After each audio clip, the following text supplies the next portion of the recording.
I'm Otho Kerr, Director of Strategic Partnerships and Impact Investing here at the New York Fed. And on behalf of the Fed and my team here in community development, we're delighted to invite you and welcome you to this event, Affordable Housing for Seniors, Challenges and Opportunities for Service-Enriched Properties in the 2nd District. And let me first start out by giving the standard Fed disclaimer that the remarks I'm about to deliver are my own and don't necessarily reflect the views of the Federal Reserve Bank of New York or the Federal Reserve System. And I say this not only for myself, but on behalf of my colleagues who may deliver remarks later on today as well. If I were an outsider and dropped in on today's session on affordable housing for seniors, I might ask myself, what in the world is the Fed doing focused on affordable housing for seniors? Mahatma Gandhi, Thomas Jefferson, Dostoevsky, Hubert Humphrey, and others have been credited with saying something to the effect of, the measure of a society is how it treats the most vulnerable. I suspect everyone in here today subscribes to that notion and would say that we have a moral responsibility to support the most underserved in our communities. That's why most of you are likely here today, because you have the moral imagination to see the world as it could be and how it should be as well. But I can go beyond making the moral case for the work we're about to do here today. I can make a practical case. Our mission at the New York Fed is explicitly in part to make the US economy stronger for all segments of society. Like the bedrock 80 feet immediately below us, which provides a safe, secure, stable place for the world's largest depository of gold, we want to serve as a bedrock for our community's economy, making it safe, secure, and stable for every individual, every family, and every community. And we know that affordable housing, and affordable housing for seniors in particular, affects everyone regardless of age, class, sex, or race, even those folks who don't ever think about it. The absence of affordable housing affects everyone. If we can lift up ideas that advance the development of affordable housing, everyone benefits. We know that seniors who lack affordable housing will have fewer financial resources to cover basic needs such as food and clothing. We'll have less money to cover adequate health insurance and affordable and quality health care for physical and mental health. These seniors may need to drop out of the labor force as they're forced to move into other communities lacking quality jobs, or may incur increased transportation costs to maintain existing jobs. And these seniors may have difficulty paying bills in full or on time, putting them at risk of eviction or even homelessness. A lack of affordable housing can be punishing for seniors indeed, but let's be clear, everyone else suffers as well. Some of the tangible impacts on communities stemming from the foregoing include increased homelessness, a greater burden on public services like libraries and mass transportation, lost jobs, increased public costs for healthcare, and lost tax revenue and spending. As the organization Common Bond Communities has reported, increased access to affordable housing for seniors will attract not just a more diverse population and workforce, it helps organizations within communities retain talented seniors, giving them resources to thrive.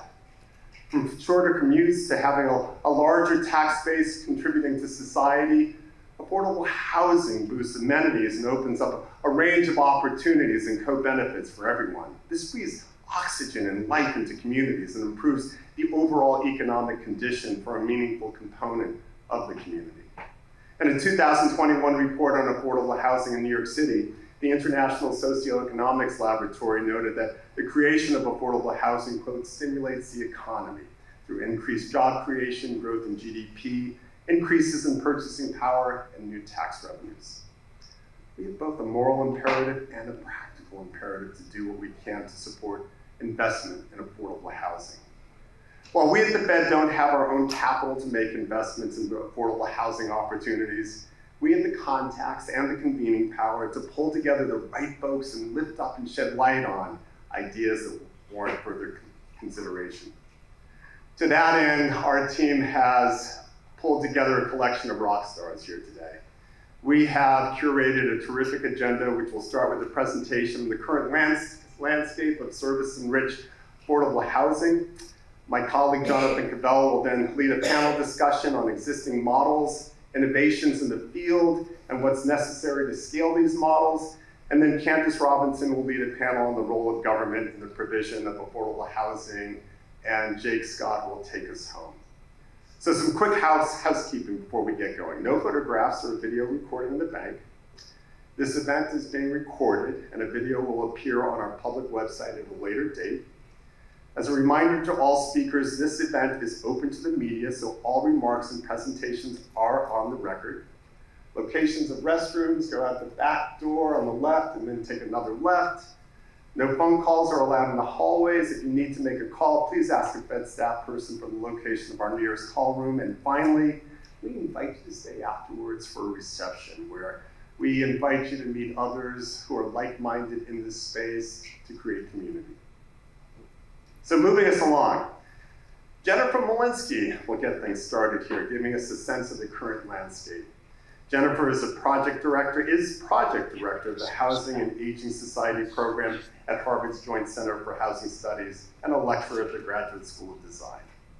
Jennifer leads research exploring the housing challenges facing an aging population.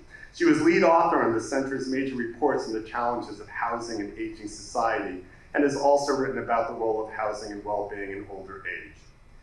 This is my favorite part of Jennifer's bio, which is much longer than this, and I truncated it a bit, but it's really impressive. But Jennifer holds a PhD in urban planning from MIT, a master's of public affairs, urban regional planning from the Woodrow Wilson School at Princeton, and a BA from Yale, and somehow she was still hired by Harvard. Jennifer, please come up.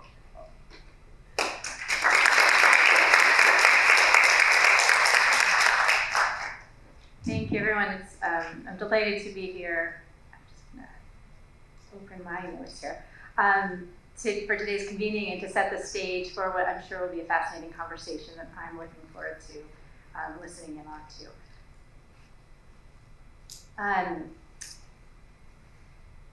So the Joint Center's Housing and Aging Society program is relatively new. I just want to say that we are aiming to deepen understanding of the implications of aging populations and to advance policy, planning, design, and public health solutions to address housing needs of older adults. So we're looking at affordability, the physical house, connections between housing and services, and housing options. And I'm excited to share a few highlights of our work with you here today, mainly in the form of these trends. These are the trends that are informing our work, that are coming out of our work, and that will hopefully help frame today's conversation. So looking specifically on some demographic issues, affordability, the physical house, and then the connections between housing and services. So the first point I want to make is that population aging, as you all know, is reshaping the nation's households. Older adults are the fastest growing age group in the nation. And within that population of 65 and over, it's those 80 and over that are truly the fastest increasing in numbers. We're concerned with households, of course. I'm realizing I have two slides going on, so sorry about that. Households, and within the next 20 years, the number of households headed by someone 80 and over is set to double. So you can see that in the far right chart. And these have been updated since the pandemic and taking into account lower immigration, but we're still looking at a doubling of the population 80 and over. So within the next 10 to 20 years, we're going to see this massive growth as the leading edge of the baby boomers crosses age 80. And this is where needs, I think, really change. People have greater need for supportive services, accessible housing, and data shows that they struggle more with affordability. We know isolation and loneliness is an issue, and to that, I think we need to add, we don't know much about the implications of long COVID on people's health and housing needs. Older adults live in a variety of settings, headed by someone 65 or over. I'm thinking just of the households headed by someone 65 and over, 86% are comprised of just one person or a couple, and it's roughly half and half. But with advanced age, that share of people living alone really increases. And again, as that leading edge of the baby boomers reaches 80 in the next few years, we can expect many more single-person households, as shown in the far right. We project that number actually will be doubling by 2040. But while single-person households are growing, so too are multi-generational households. And in fact, 20% of older adults live in some kind of multi-generational setting, whether that is in their own household with their children and grandchildren or in their children's household. And you can see that, according to this, our analysis, this is much more prevalent among Black, Hispanic, and Asian households for cultural, economic reasons. So looking forward, we're expecting that multi-generational households are something that we're going to see more of. And the needs of a multi-generational household and a single person are obviously very different, but both are important for us to consider when we think about housing needs, and also the care relationships within those families and those households, where people are getting their support and care from, whether it's inside or outside the household.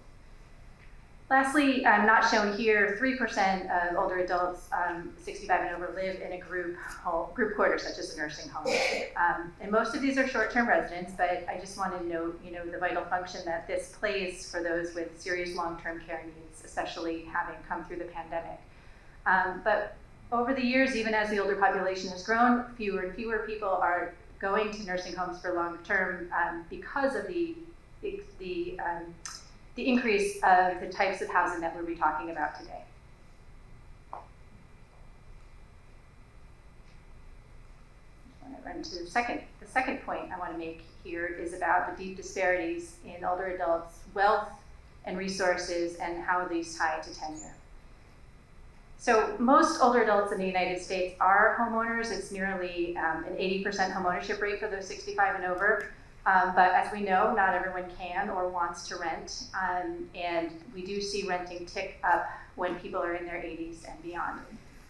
Owners tend to have more stable housing payments than renters. Even when people pay off their mortgages, they have more stable costs of housing. Renters, on the other hand, may see rent increases over time, and Social Security increases have not kept up with rent increases in the past few years. Even the recent cost of living adjustment of 8.7% is below the national average of increasing rents, which was nearly 12% last year. So first of all, just to show you in this chart, the very, very big gaps in ownership, which are going to relate very closely to the gaps in resources and wealth. A second point that this chart is trying to make is that if you look from the 1990s to 2018, especially in the age 50 to 64, homeownership rate for all races and ethnicities has dropped a little bit. And this is an age group that was particularly hard hit by the financial crisis a decade ago, lost more homeownership than other age groups, and as they move into retirement, we're not likely to see much rebound in that anymore.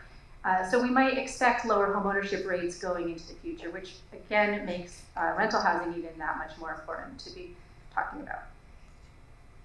And of course, the vast differences in income and wealth among older adults, which is no surprise, but the gap, I always find this stunning. I've shared this slide many times, and I still find it stunning that the median renter, 65 and over, has less than $6,000 in wealth and total assets. And that's a median, so for all those above, they're maybe below. And not shown here, but really important, the owners look a lot better on this paper, but for lower income older homeowners, most of their wealth is tied up in their homes, and that is very difficult to access sometimes. So we think in terms of cost burdens, and in the United States right now, there are over 10 million households headed by someone 65 and over that are cost burdened, paying more than 30% of their income in housing. Half of those are paying more than 50% of their income on housing, and that's about a third of all older households. You can again see how renters are much more likely to be cost burdened, also people in their 80s and over, because income is declining, especially for renters. The housing costs may be going up and the income may be going down. But also note that the owners with mortgages, and there are an increasing number of them, are very likely to face cost burden, especially when they're in their 80s and beyond. And of course, the consequences of being cost burdened are things that I think we all know. We tried to quantify this a little bit, looking at the bottom category of expenditures, households 65 and over in the bottom quartile of all households in terms of expenditures, and compared those who were affordably housed, paying within 30% of their income, to those that are paying more than half of their income on rent or mortgage. And you can see just how dramatically the expenditures fall off on health, on food, things that keep you healthy, right? And so this is something that we try to be mindful of, that the affordable housing has these repercussions in other areas of life. And with the lowest income owners and renters, we know that low income people are more likely to face cost burdens, but I just wanted to point out with this chart that for renters, that cost burden group really kind of climbs up the income scale. So even middle income, moderate income renters are facing cost burdens. And just back to homeowners for a second, I mentioned that more and more are carrying debt into their retirement and into their 80s and beyond. So in 2019, 42% of owners 65 and over had mortgage debt with a median balance of $86,000. 3 decades ago, that was just 21%. And in 2019, we also had 27% of owners in their 80s with mortgage debt compared to 3% 3 decades ago. So these data, along with the growing income disparity that has left many low-income older adults with stagnant incomes, with rising housing costs, with rising inflation, and overall population aging, suggest going forward we're going to have greater and greater need for housing assistance to meet the needs of very low-income older adults. And already, we only serve 1/3 of those who are eligible. So this is, I think, our biggest challenge. The third point I want to make is about the physical house. So we know that challenges relating to accessibility and the need for support increase with age. This, as shown here, this includes mobility-related disabilities as well as those related to self-care, like dressing and bathing. We also know here that with age, the need for assistance with instrumental activities of daily life, meaning housework, shopping, cooking, which isn't on this chart, are also increasing. And we know that people have an increasingly hard time with their homes with age. And so this shows difficulty entering and getting around and using various rooms in the house. And you can just see the very big jump that occurs in this chart from 65 to 79 to 80, just showing how much difficulty people already have in the homes that they are in. And older people of color are more likely to report difficulties. It's interesting how it really pops up in the oldest age group, the 80s and over. But of course, very little of our housing has, and maybe this is the reason why you saw the chart you did, very little of our housing has basic accessibility features. So just looking at single floor living and no step entrance and extra wide hallways and doors, you can see them individually broken out, but when you combine them all, less than 4% of all US housing has these 3 features together. Less than 1% is thought to be wheelchair accessible. And so this is, I think, a significant issue. And I think there's really 2 issues here. There is one, helping people modify and move to housing that better suits their personal needs. And 2, making sure that the housing that we're building is more accessible or at least adaptable going forward. So really on 2 different sides. I think I would be remiss if I didn't mention here a couple other aspects of the physical house. We've all been through the pandemic. It was lovely to be here in person, but we've been on Zoom for so long. Technology, I think, has got to be considered a basic part of accessibility today. And we know that there is a vast digital divide, including among people with low incomes and among the older adults. Safety and adequacy, of course, is part of this conversation, and increasingly safety from external events, especially those related to climate change. So we just did a paper on looking at all the ways that older adults are more vulnerable to things like wildfire smoke, extreme heat, flooding, based on where they live. And this is something I think that also has to be part of the conversation. Lastly, I'll just talk a little bit about the challenge around care and housing, how I think we're seeing that they are increasingly intertwined, and that is the conversation for today. But the difficulties that we face with different eligibility criteria and melding these programs. So just a little note from our analysis of the health and retirement study. 59% of community dwelling older adults report that they have an unmet need with an activity of daily living or an instrumental activity of daily living. So whether that is the cooking, the shopping, bathing, feeding, addressing all of that. This breaks it out a little bit. We have been looking at the different roles that different households can play in this, whether you're living with a co-resident with roommates or extended family, whether you're living alone or with a partner. And we definitely see that at the oldest ages, there's a good deal of unmet need, especially among older single households. And indeed, during the pandemic, this is a group that lost most of the, were more likely to lose hours of support in their homes. So, sorry, I didn't do that. So you can see just that drop down on that lower line, showing, I think, just how reliant single people have been on for support in their homes from outside, and how that dropped during the pandemic. When you are reliant on paid help, we think about your wealth and your income. This very simple chart is just to say that very few renters especially have the income to cover the cost of services. The median national cost of homemaker services is $26 an hour. A home health aide is $27 an hour, according to the Genworth Cost of Care Survey. And older renter households have a median income of $23,000. So if we look to wealth, which I talked about before, that median renter having under $6,000, if you try to divide that up into these different buckets of possible supportive services or care, you see that the typical renter can afford between 1 and 2 months tapping their entire savings. So this is definitely something that it just very squarely is falling on the lowest income renters in particular. But the costs of care mean that even middle income people are having difficulty affording housing and care as well, either paying for it in their home or being able to afford something like an assisted living.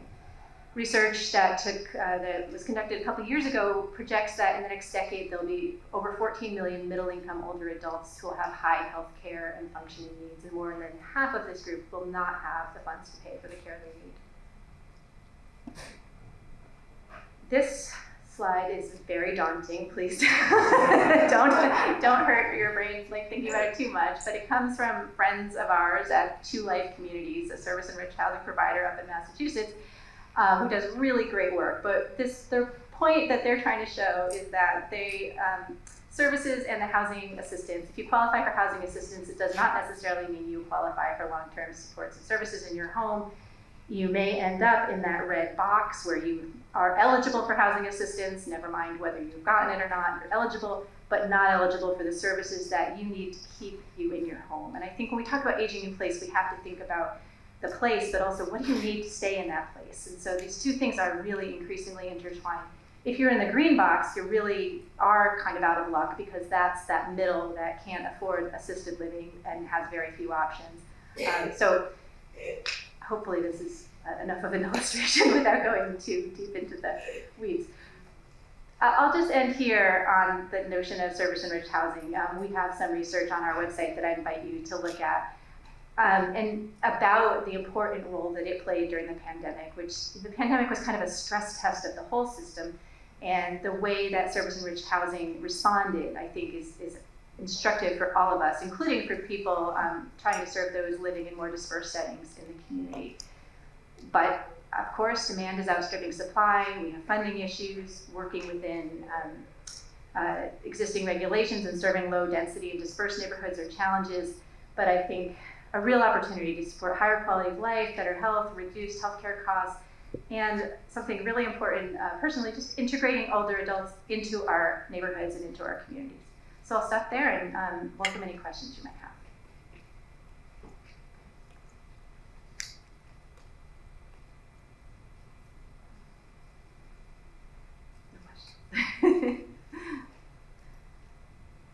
Well, I think if there are no questions, please feel free to find me, and I will. There's about a 5-minute break, and before as the panel assembles, so please feel free to stretch your legs. Oh, we do have one question. Sorry, everyone. Don't get up yet. Hello, my name is Jessica Morris. My question is, models of housing have changed over time. Do you have a sense of when service-enriched housing as opposed to things like supportive housing or other models of housing have come to be a model that's being considered as viable and as a solutions-based model for housing development? I think I might defer to my colleagues in the audience who I saw from Leading Age who have studied this really in depth. Did I see Robin? Or Yeah. Linda? It depends on what you mean by service-enriched, I guess. I think that part of the issue for the older adult population is that whenever we start to talk about service-enriched, we end up talking about supportive housing, which is really for a different population.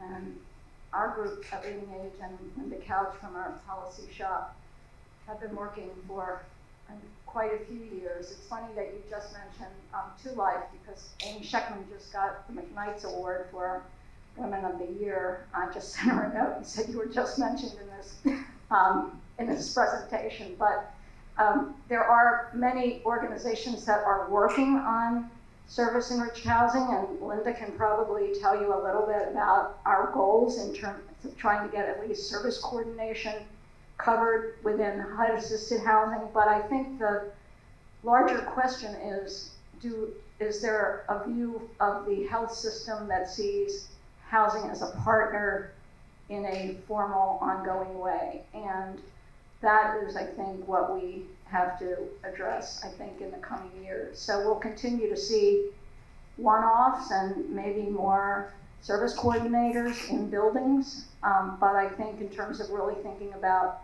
a model of service-enriched housing that becomes more normative, I think there has to be a lot more work on the health side to actually make that happen beyond what we see right now. So, and I don't know, Linda, whether you have some additional information.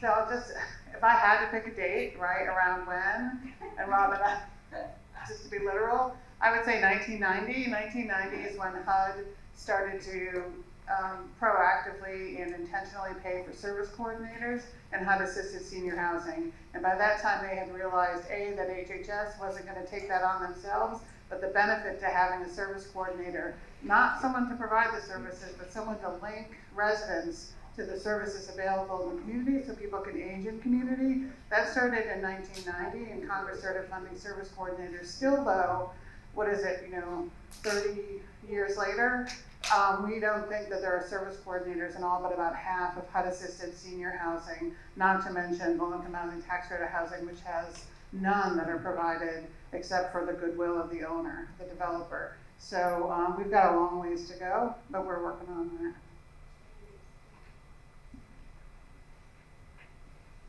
One question over here. Thank you, Linda and Robin.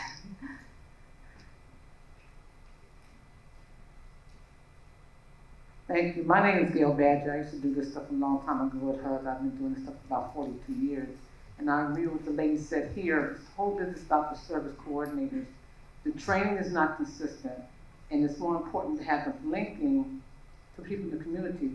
But it became at that point when some people started aging in place, they knew how, they had to know for themselves, because who would they call when there was a problem? They would call a service coordinator. So they would have to have understanding in housing, how to be certified, what documents you need, as well as where to tell them to go if there was dementia coming on or something like that.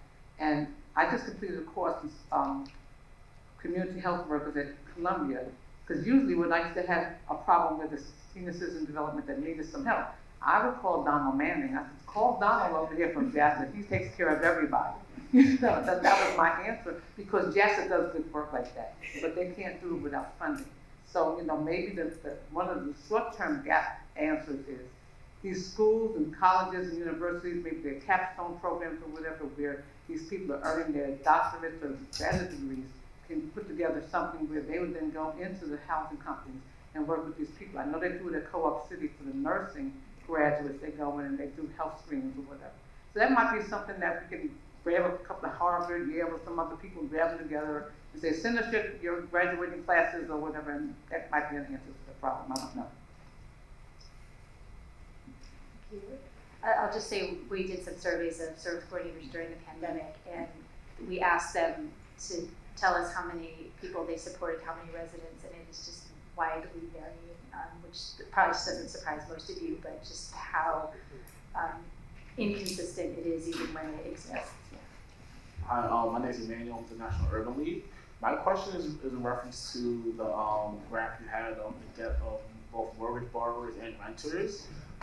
So my main concern and question with that is, where is that debt coming from mainly? I know for renters, they probably don't get the same tax, or they don't get the same tax benefits that people who take out mortgages do when considering long-term value for homes or apartments.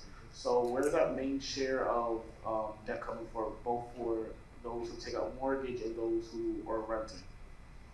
This chart is showing just the homeowners, and this is all mortgage debt, so showing the amount and the share with the mortgage debt. But you're right that renters are also increasingly in debt in terms of credit card debt, consumer debt. We're even, I hesitate even to say this, but seeing more student debt among people in their 50s to 60s. So, definitely, I think the interest rate environment has encouraged some homeowners to take on mortgage debt. It's not a bad thing necessarily for every single homeowner, but just the fact that homeowners are so much more likely to be cost burdened, I think, suggests that many people are not doing it as a financial strategy. They are really caught. Okay, I think a 5-minute break and then reconvene. Thank you.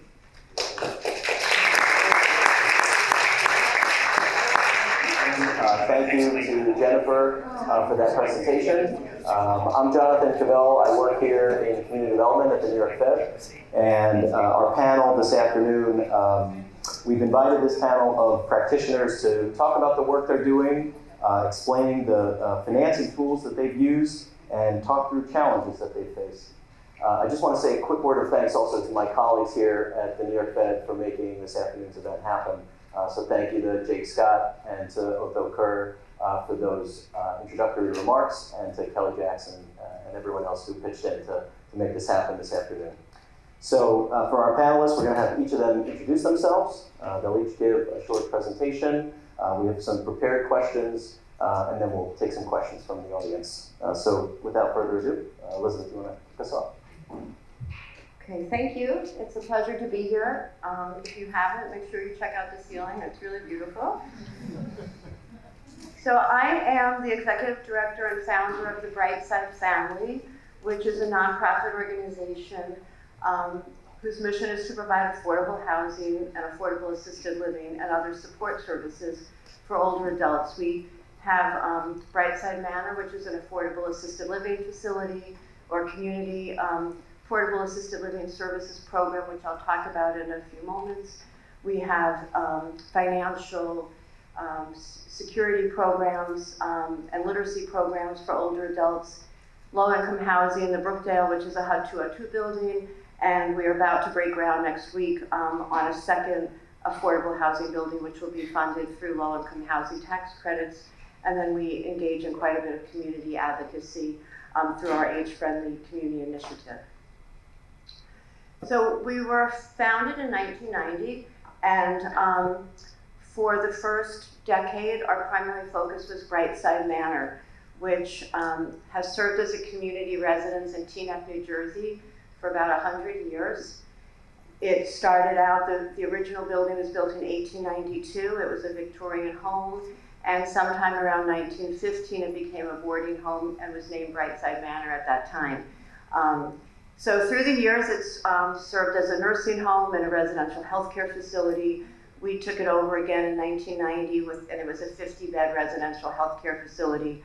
And about 5 years later, New Jersey adopted assisted living regulations.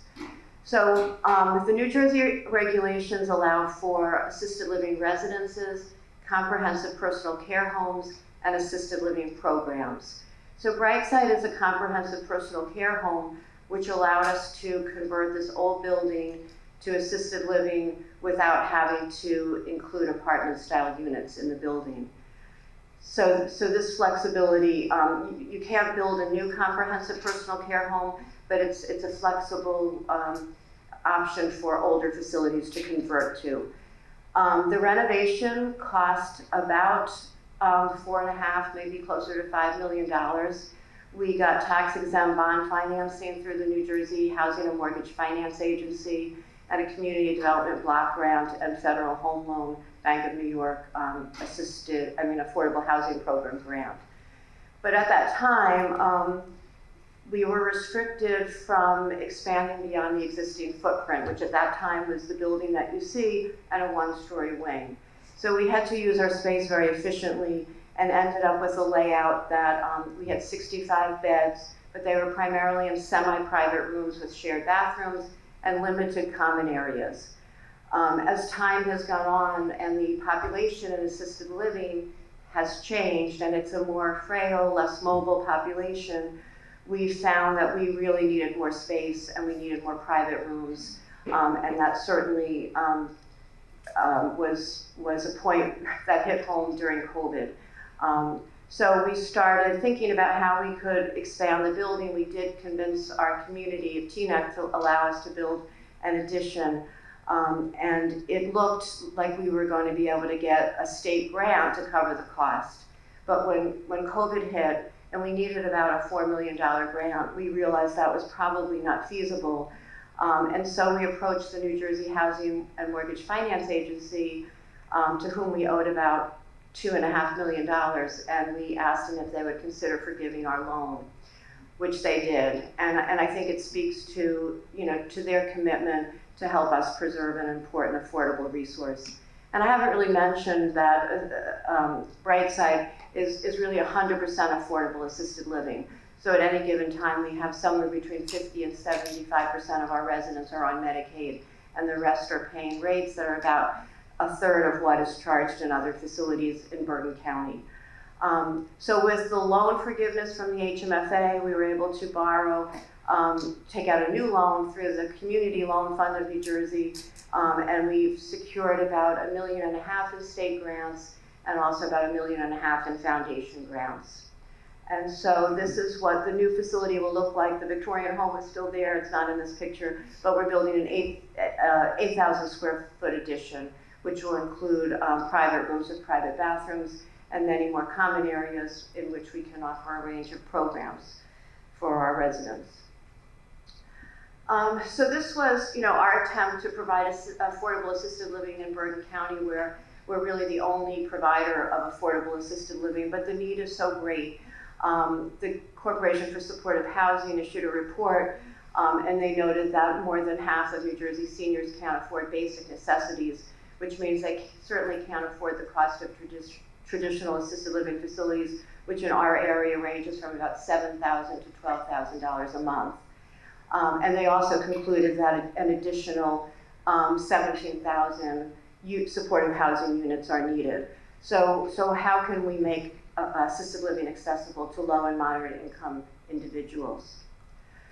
So New Jersey is really unique in that it licenses something called an assisted living program. It's really an innovative model and one that we're really excited about. Assisted living programs provide all the services that one would receive in an assisted living facility or community, but they are providing services on site and within subsidized senior housing. So where you have large populations of low and moderate income older adults living and aging in place, and ALP brings the services they need to support their needs as they're no longer independent. Programs usually have staff on site anywhere from 12 to 24 hours per day, 7 days a week, with a nurse on call 24 hours a day.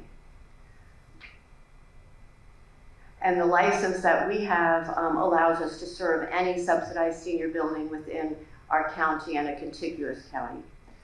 Unfortunately, they're a bit of a well-kept secret. In New Jersey, there's only about 14 licensed ALP providers, and we're the only provider in Bergen County. And we're now in 3 buildings in Westwood and 2 buildings in Garfield. Starting up in ALP takes time and some money, so we were fortunate to get some startup funding from the Brookdale Foundation, the Henry and Marilyn Taub Foundation, and also some Bergen County support.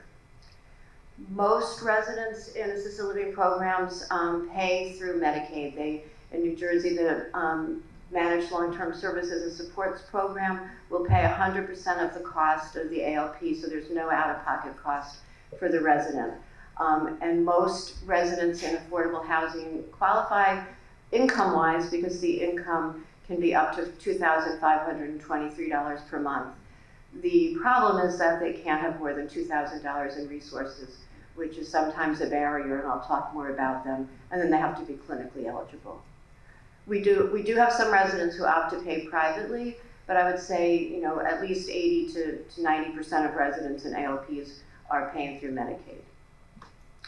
So some of the barriers and challenges we've faced, as I said, there's a reluctance on the part of many older adults to spend down their resources to $2,000. This is especially hard when you're still living in the community and you've lived your whole life trying to maintain some kind of nest egg.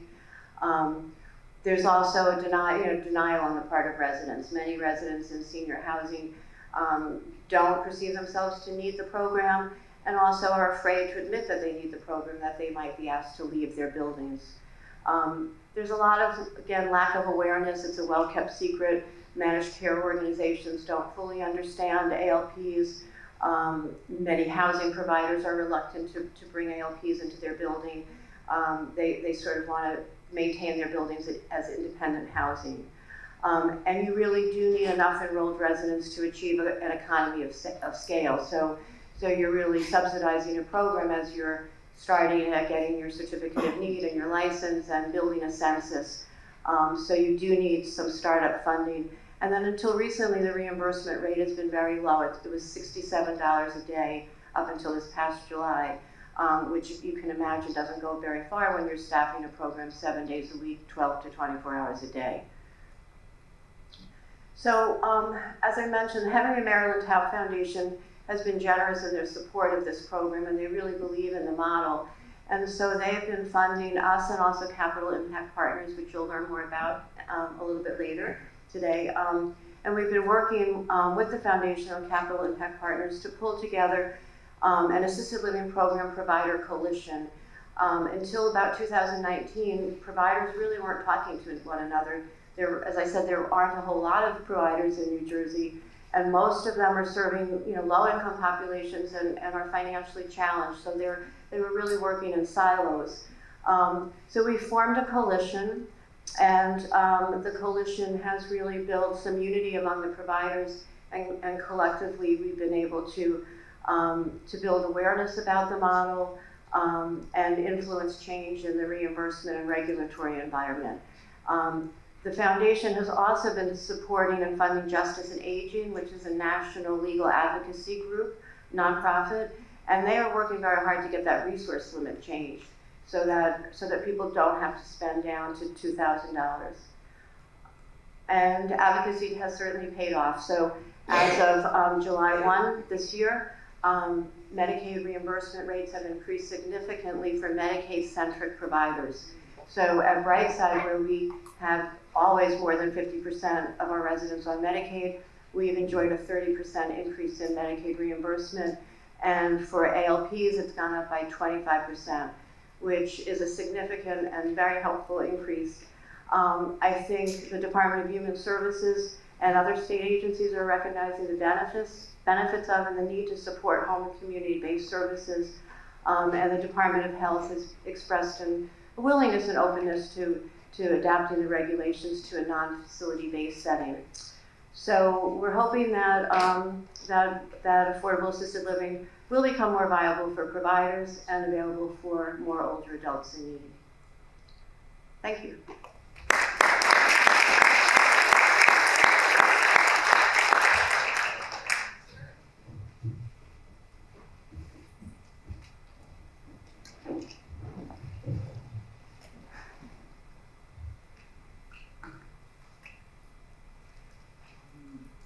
Okay. Hi, everybody. My name is Claire Garrett. I'm the Executive Director of St. Margaret's House, which is located about 5 minutes from here at 49 Fulton Street near the South Street Seaport. I am very excited to have been invited by Jake and Jonathan. Thank you for encouraging me and inviting me here. And I am so excited to be able to represent so many of our housing colleagues that we have in this group today. because our work is important and it's valuable and needs to be heard. And I'm also very excited to have Robin Stone and Linda Couch from Leading Age and our other colleagues here. So thank you for coming. Today I'm going to talk to you about St. Margaret's House in terms of our programming, our community, and also a little bit about our funding. The mission of St. Margaret's House is to enable a community of older adults and disabled individuals to live in a secure environment that fosters independence, mutual respect, and dignity. We are a nonprofit organization. We are sponsored by Trinity Wall Street, which is also about 5 minutes away from here, on the other direction. We are a HUD, as I say, a HUD Section 8 property. We were opened in 1981 as a 202. We had a 202 mortgage, and I'm sure many of you are familiar with that. Our mortgage was at about, I believe, about $14 million. We have 251 units, 20 floors, no parking.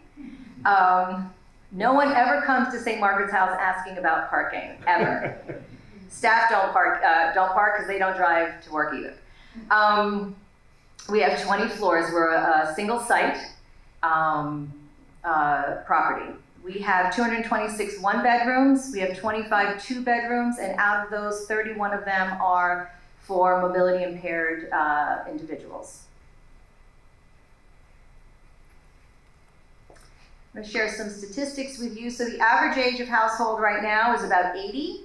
We're at 98% occupancy. We have a couple of vacancies that will be filled by the end of the month. We have a wait list via a lottery in 2017 of 59 folks. During our lottery period, we took in 200 names. And I can tell you that that is not nearly enough to cover the need in the city, certainly, and throughout our country. But we do add people to our waiting list via lottery. We expect to open the lottery again in the coming year. And with an agreement with HUD, we will be adding 150 applications to the wait list. We serve currently 335 residents, and we have 10 staff members. We have 2 live-in staff, and I just want to point out that to us, that's an invaluable, I'm not even going to call it an amenity, really. It's an invaluable service that we provide to our residents, that we have 2 folks that live in the building. They're on call. They may not think it's that great all the time, frankly, but we have them available for the residents. We have 24/7 security. Chinese is spoken mainly in our building. We have a lot of Chinese-speaking residents, so our security staff speak Mandarin, Cantonese, and English. Our on-site staff speaks Spanish, Mandarin, and Cantonese. So we don't think we could operate the building without them. The 24/7 security and the 2 on-site staff, especially during COVID, when many of us were not working in the building. We relied so heavily on these folks to take the heavy load and the heavy burden. And I know that all of you, I'm seeing some heads, yeah, we all experienced that. We all have a little PTSD from that whole experience, right? And we're still going through that. I had to change the ringtone on my phone because every time it rang, I knew that there was an EMS coming or something else had happened. And I know that many of you experienced the same thing. So to have that support there on site made it a little easier for me to not have to be there all the time, especially in the early days of COVID. I also want to bring up the service coordinator because that has already been mentioned. And I want to say that the service coordinator position is invaluable. And it really frustrates me that not all of our housing, not all of us in affordable housing can have a service coordinator position. And as Linda said, they've found out that half of us around the country don't have one. And I just can't imagine, what the thinking is around why we can't support more service coordination. Sorry, that's my phone is buzzing. We just recently, I want to say within the last 3 years, since we got an increase in our rents, which I'm going to talk about in a second, funded the service coordinator position through our operating budget.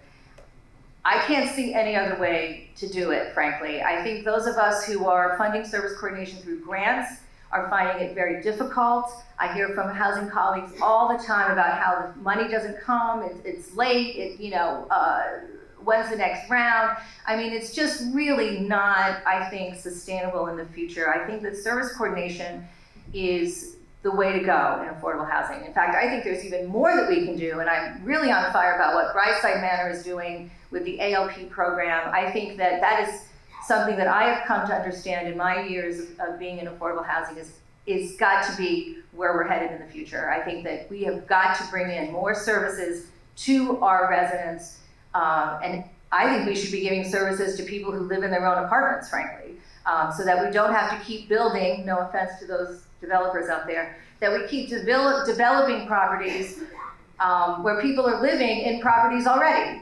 And why can't we bring more services to them? So that's kind of really where my head is at lately about that, but I digress.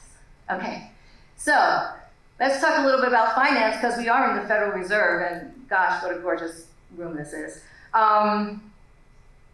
Our mortgage was prepaid in full without penalty. This was because when the folks at Trinity Church negotiated with HUD way back in 1979, we were able to include a clause that allowed us to prepay our mortgage without penalty. So we did that in June of 2017. We paid off approximately $4.1 million and became a Section 8 property as opposed to a 202 property.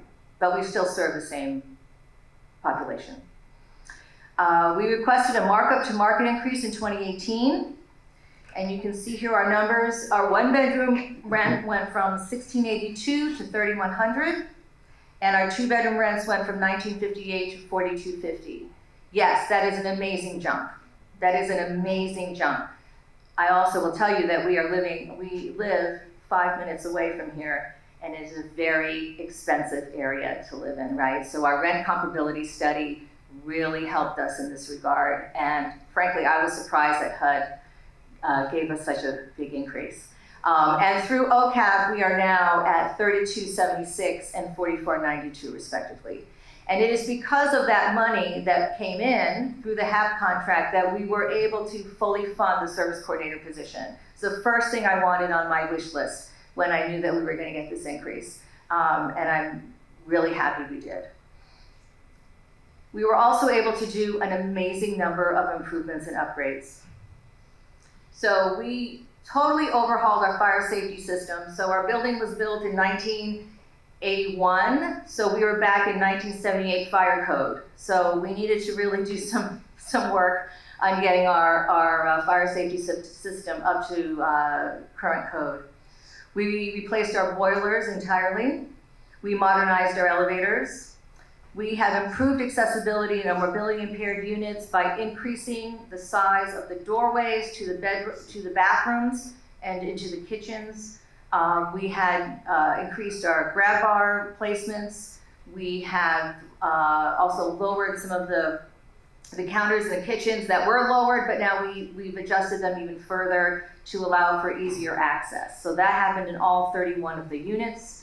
And we upgraded our electrical system because we were dealing with the Federal Pacific manufacturer. I don't know if any of you have Federal Pacific circuit breakers in your building, but apparently they don't make those anymore. So we had to upgrade the entire system. So we have, that has all happened in the last couple of years. We've also replaced all of the residential windows. Residential windows was a really big issue for me because we would get complaints all the time in the winter about how cold it was in the apartments. And I would go into the apartments, I'm sure some of you do this too, you go into the apartment and you're like, oh, it's fine in here. Meanwhile, I'm feeling the air come through the window, right? So I'm very excited that we were able to replace all the residential windows. It helps with not only heat and cooling, but it also helps with noise. We replaced one of the lower roofs, which was really mush and really needed to be replaced.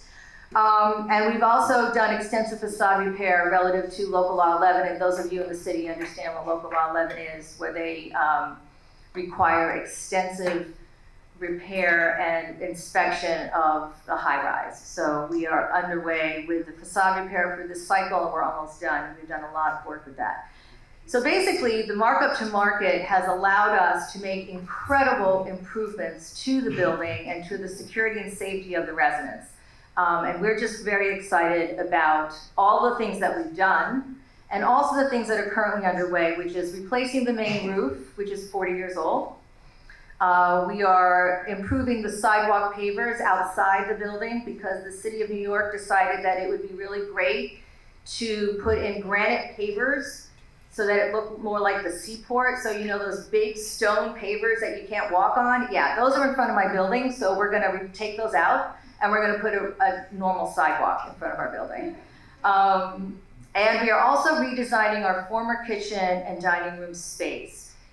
When the property came online in 1981, we had what some of you may be familiar with, a mandatory meal plan, which I even hate saying that word because it's so awful. But we had a mandatory meal plan that we suspended a few years ago with HUD's understanding.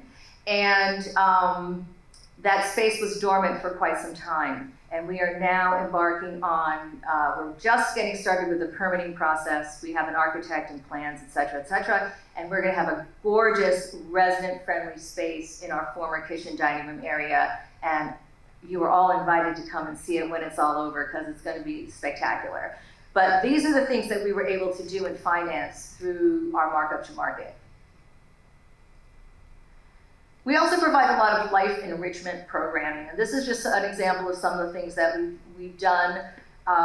Certainly COVID has curtailed some of our community events and things like that. I'm sure many of you have experienced that as well. But we're on the upswing and we're starting to reintroduce those into the community.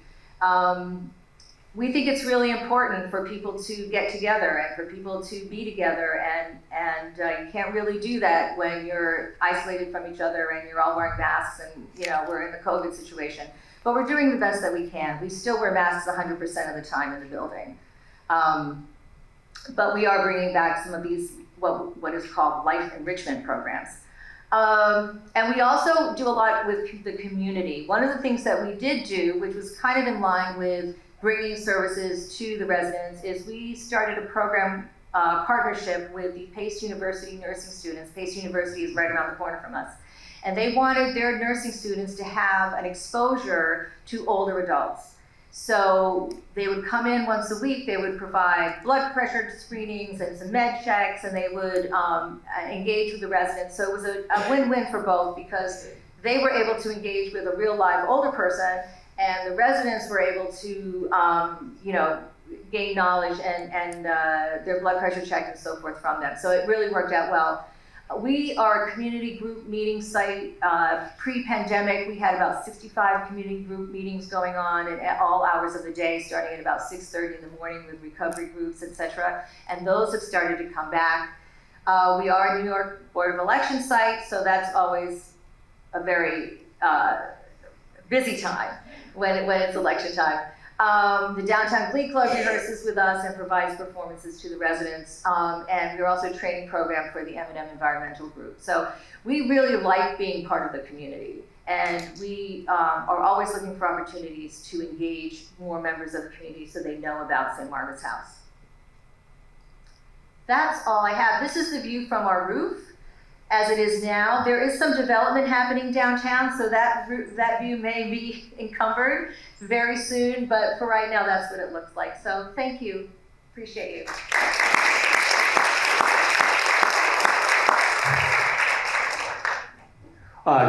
Good afternoon, everyone. My name is Dave Cocaine. I'm based in Chicago, so I'm your token Midwesterner for the day.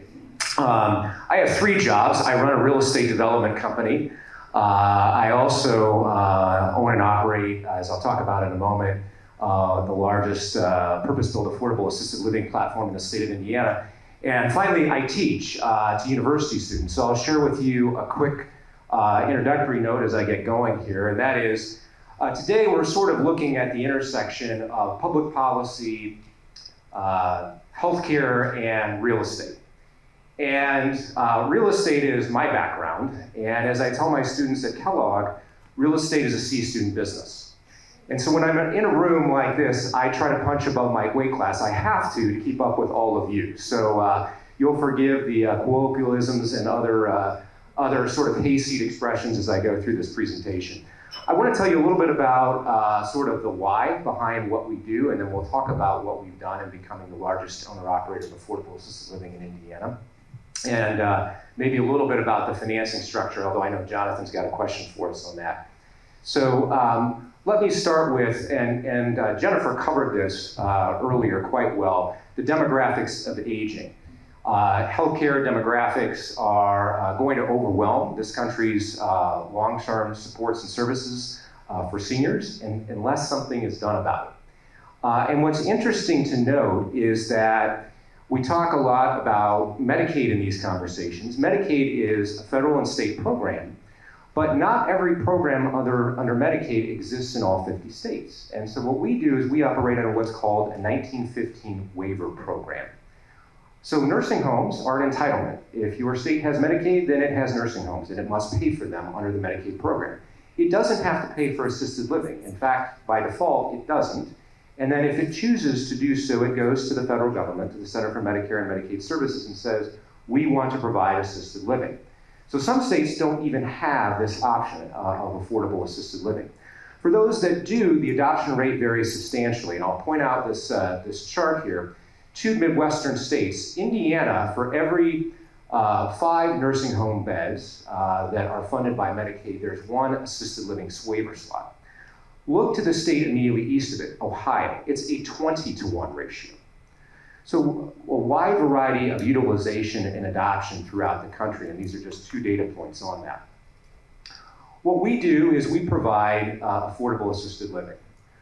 The benefits of that are primarily threefold. One, every person who comes into the Medicaid waiver program under federal law, at least under the waiver that we operate under, has to be nursing facility level of care qualified. These are people who are sick. They can no longer live at home independently, and frankly, they need 24/7 access to care, which at $26 or $27 a day to have a home health aide, that's just not affordable for a lot of people. You know, we talk about affordable housing, and we think that only affects, notwithstanding our introductory speakers, remarks that this affects everybody. Seniors in the communities where we operate, those over the ages of 65, 60 to 65% of them, let me say that again, 60 to 65% of them are qualified for low-income housing. This is not an issue of 10 to 20% of the population. 60 to 65%, think about that for a moment. All right, so we provide those people who are no longer able to live at home and can't afford private pay, assisted living, or other care an alternative to going into a nursing home. We provide them an alternative where they can lock their doors, they can cook in their own apartments, they can have overnight visitors, they can have a car, and we do have parking lots that some of our residents utilize, believe it or not. Now, of course, we're in the Midwest, so it makes a little bit of a difference. Oftentimes, you do have to drive to get your groceries. Additionally, compared with the cost of nursing home care, we are a substantial savings.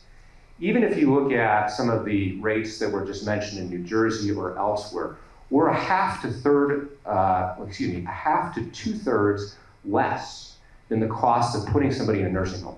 15 to 20% of our residents came directly from nursing homes.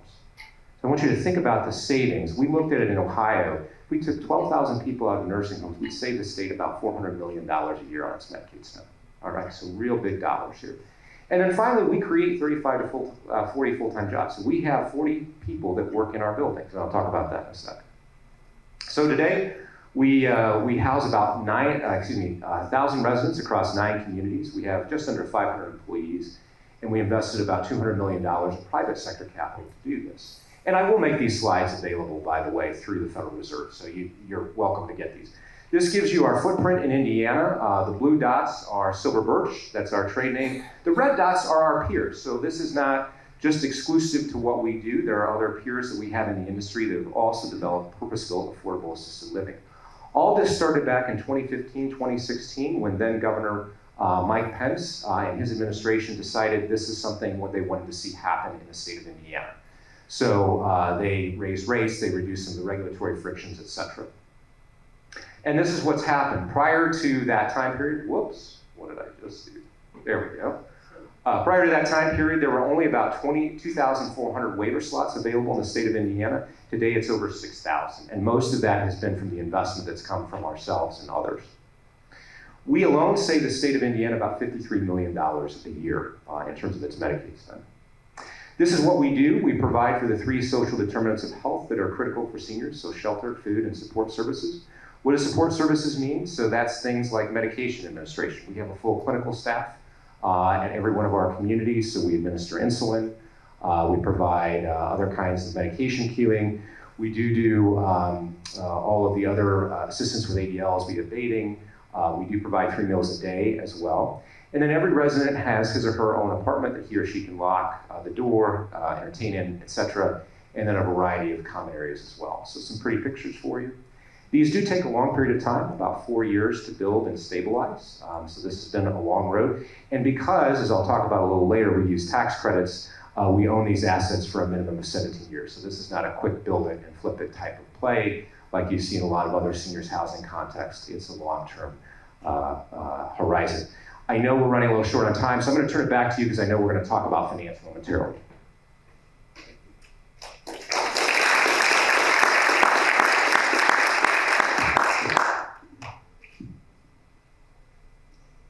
Great, thank you, Dave. I do want to come back to the sources of funds, the capital stack, and sort of understand a little better how you think about sort of funding for development, rent, and all the expenses, the service expenses related to these buildings, and how you're able to make it work in Indiana. Yeah, sure. Yeah, absolutely. So, real quickly, 92% of our residents, is this mic working? 92% of our residents are on Medicaid. The balance, basically, are private pay, meaning they are still qualified for low-income housing tax credits, which was mentioned earlier, that very Byzantine drawing you saw. Low-income housing tax credits, it's an income test. Medicaid is an asset test. So you can qualify for one, not the other, although there is a high degree of correlation between the two. And so 92% of our residents are paid for by Medicaid. They pay their own room and board. That's actually, federal law precludes Medicaid from paying for room and board under a waiver program. So they pay their own room and board. However, we are capped in what we can charge by both the low-income housing tax credit program and the assisted living waiver program of the state. Turns out those are about the same, believe it or not. So every senior, because of his or her SSI payment from the federal government, can afford to pay room and board. Now, from a finance perspective, on the balance sheet side, let me just boil down this sources and uses statement quickly. About 70% of the money that we use to finance these projects, as you can see, about 5 years ago, they cost $23 million. We just did an update. This would cost about $33 million today, given the inflationary pressures that we've experienced. About 70% of that is financed with tax-exempt bonds. So those are long-term bonds. They're issued through a conduit issuer. Can be the housing finance agency in the state, can be a local municipality. And then the balance is generally predominantly financed by tax credit equity. Why is that complicated stack necessary? Because the reality is, if you were to go out and source, call it almost $7 million of equity in the private markets, this asset couldn't generate a sufficient enough return to attract equity capital. Right? That's, sorry for the finance professor coming on here. But the reality is, they just don't. And so the tax credit investor invests for the benefit of the tax credit. That's primarily where the tax credit investor gets its yield.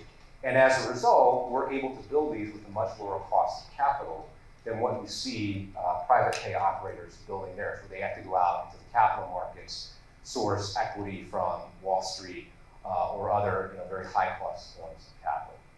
So that's sort of the balance sheet. Again, the income statement is predominantly the services, which is paid for, in our case, 92% of the time by Medicaid, and then the resident pays room and board. Prior to the increase that we just saw with the Social Security amounts, that's $800 a month, plus or minus in the places where we operate.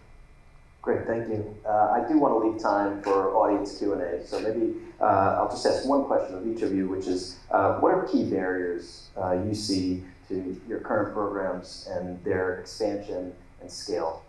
Elizabeth, maybe we'll start with you and work you doing.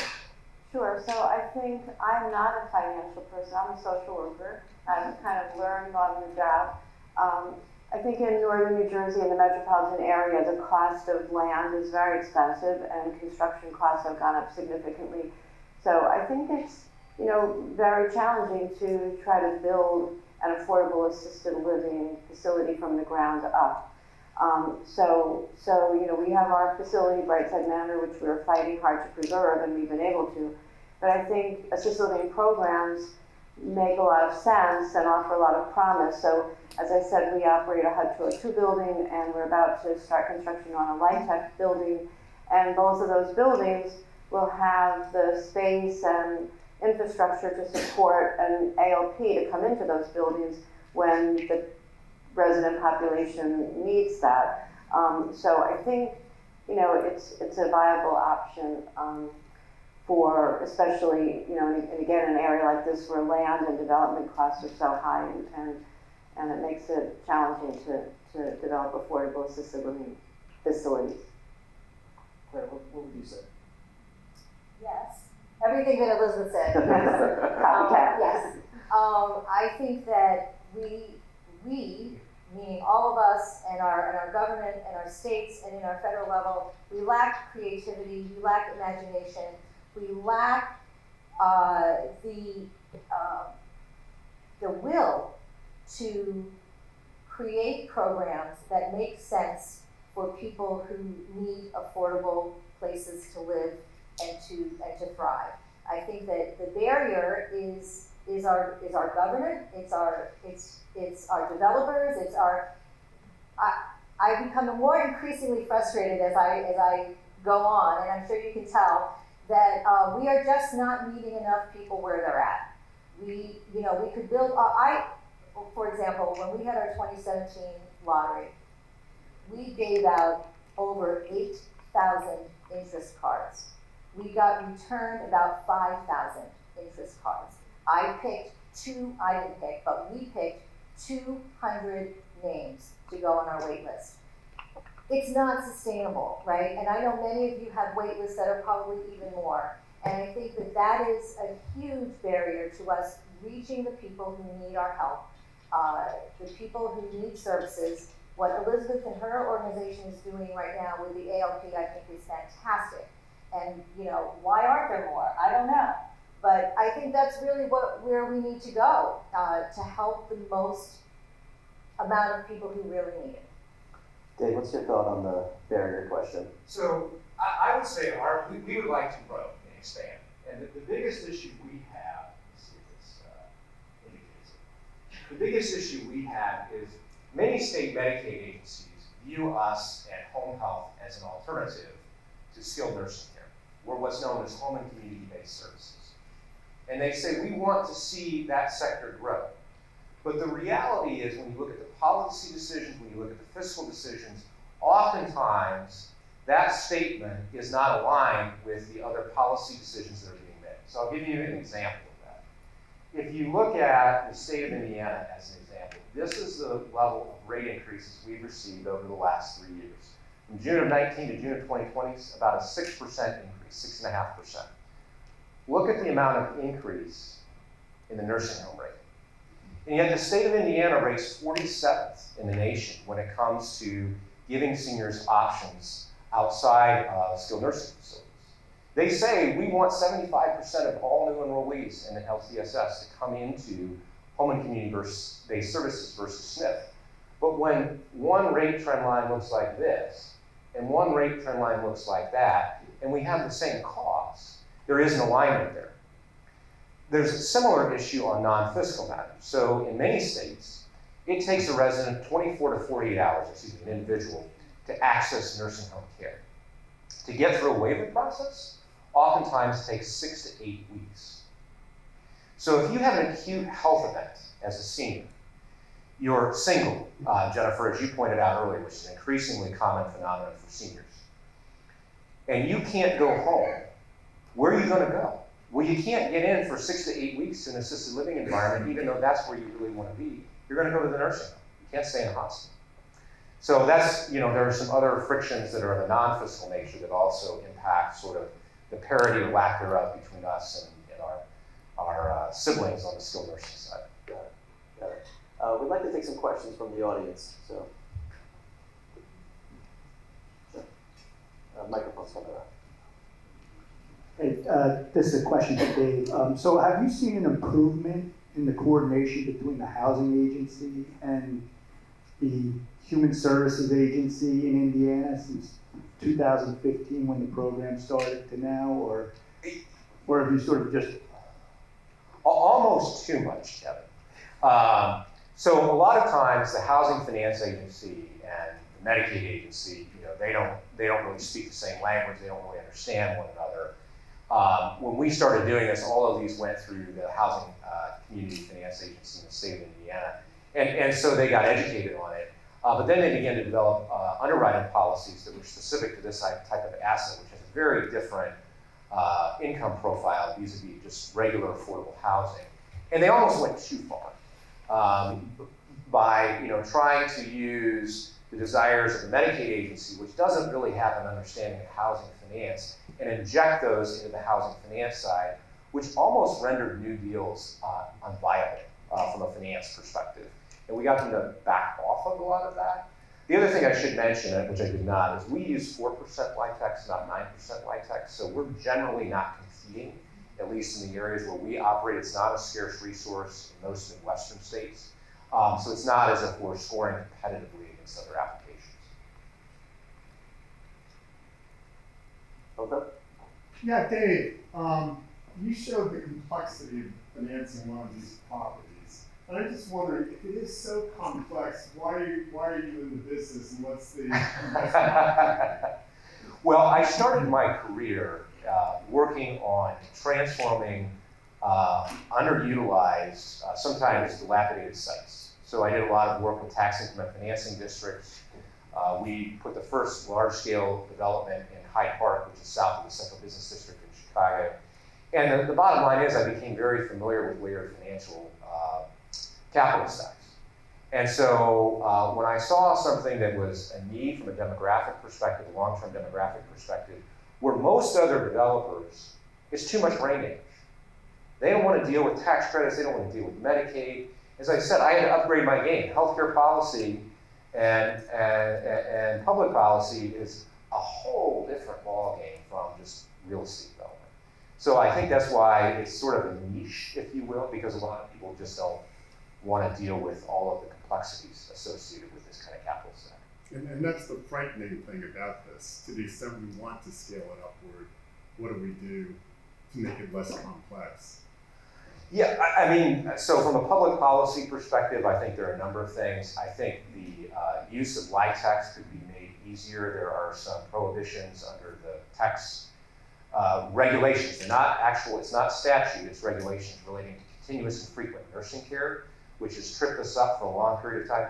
That's a circa 1980s model of healthcare, not a 2022 model. So that needs to be clarified. This whole prohibition on room and board being paid for by Medicaid, that needs to be eliminated. It needs to be easier for states to go to CMS and get the waiver authority in the first place. And then the states really have to think about, do we want to create parity? If this is something we believe in, Indiana said we can save $500 million a year by doing more HCBS. If this is something we believe in, we want to save money at, are we willing to make policy choices to do that?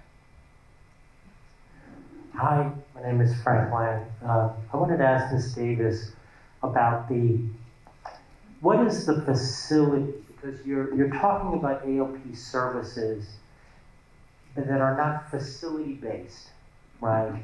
Could you talk about what would be the minimum physical thing you would need in a property to provide those ALP services, and what are you talking about when you're talking about optimum or minimal, scale within a property? We operate an ALP here in New York, and so I'm familiar, but you're providing meals, you're providing all these things. So I'm just curious for this idea of mobile services, what would be what you're looking for?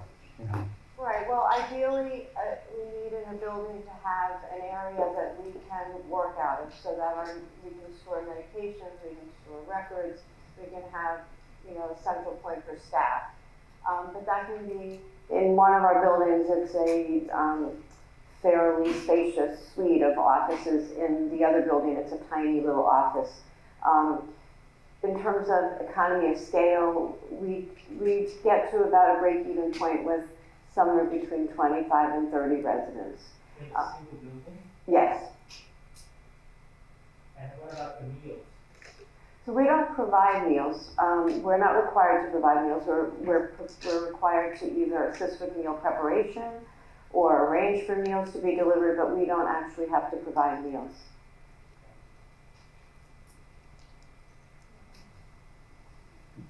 Good afternoon. I have the fortunate pleasure to be the head of one of the largest active adult senior housing companies in the United States.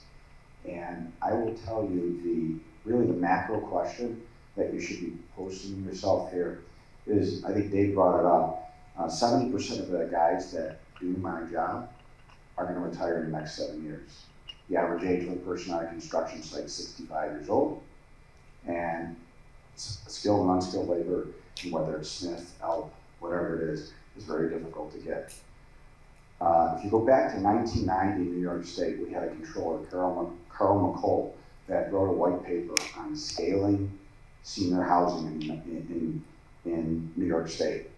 This was in the 90s. He said, if you start building then, by now, by 2025, you still won't have enough housing. That's based on the supply and demand coefficient that you had in development, investment, and capital. You don't have that any longer. So the question becomes is, assuming that you won't be able to build more physical plant to stay up with demand, how do you thereby subsidize possibly traditional housing and other types to bring people into a setting that you might have to provide additional level of assistance? Example, you might not be able to come in one of our facilities because we have waiting lists. Our residents stay with us for 7 years. So if that's the case, and you have this ongoing demand going on and on and on, how can you better subsidize or provide housing and shelter for these individuals, whether low, moderate income? Is it going to be vouchers at home? What is it going to be? And then who's going to be the workforce that provides these things? That's really the macro question that's out there in the industry. Thank you. Thanks. I don't know if anybody wants to react to that.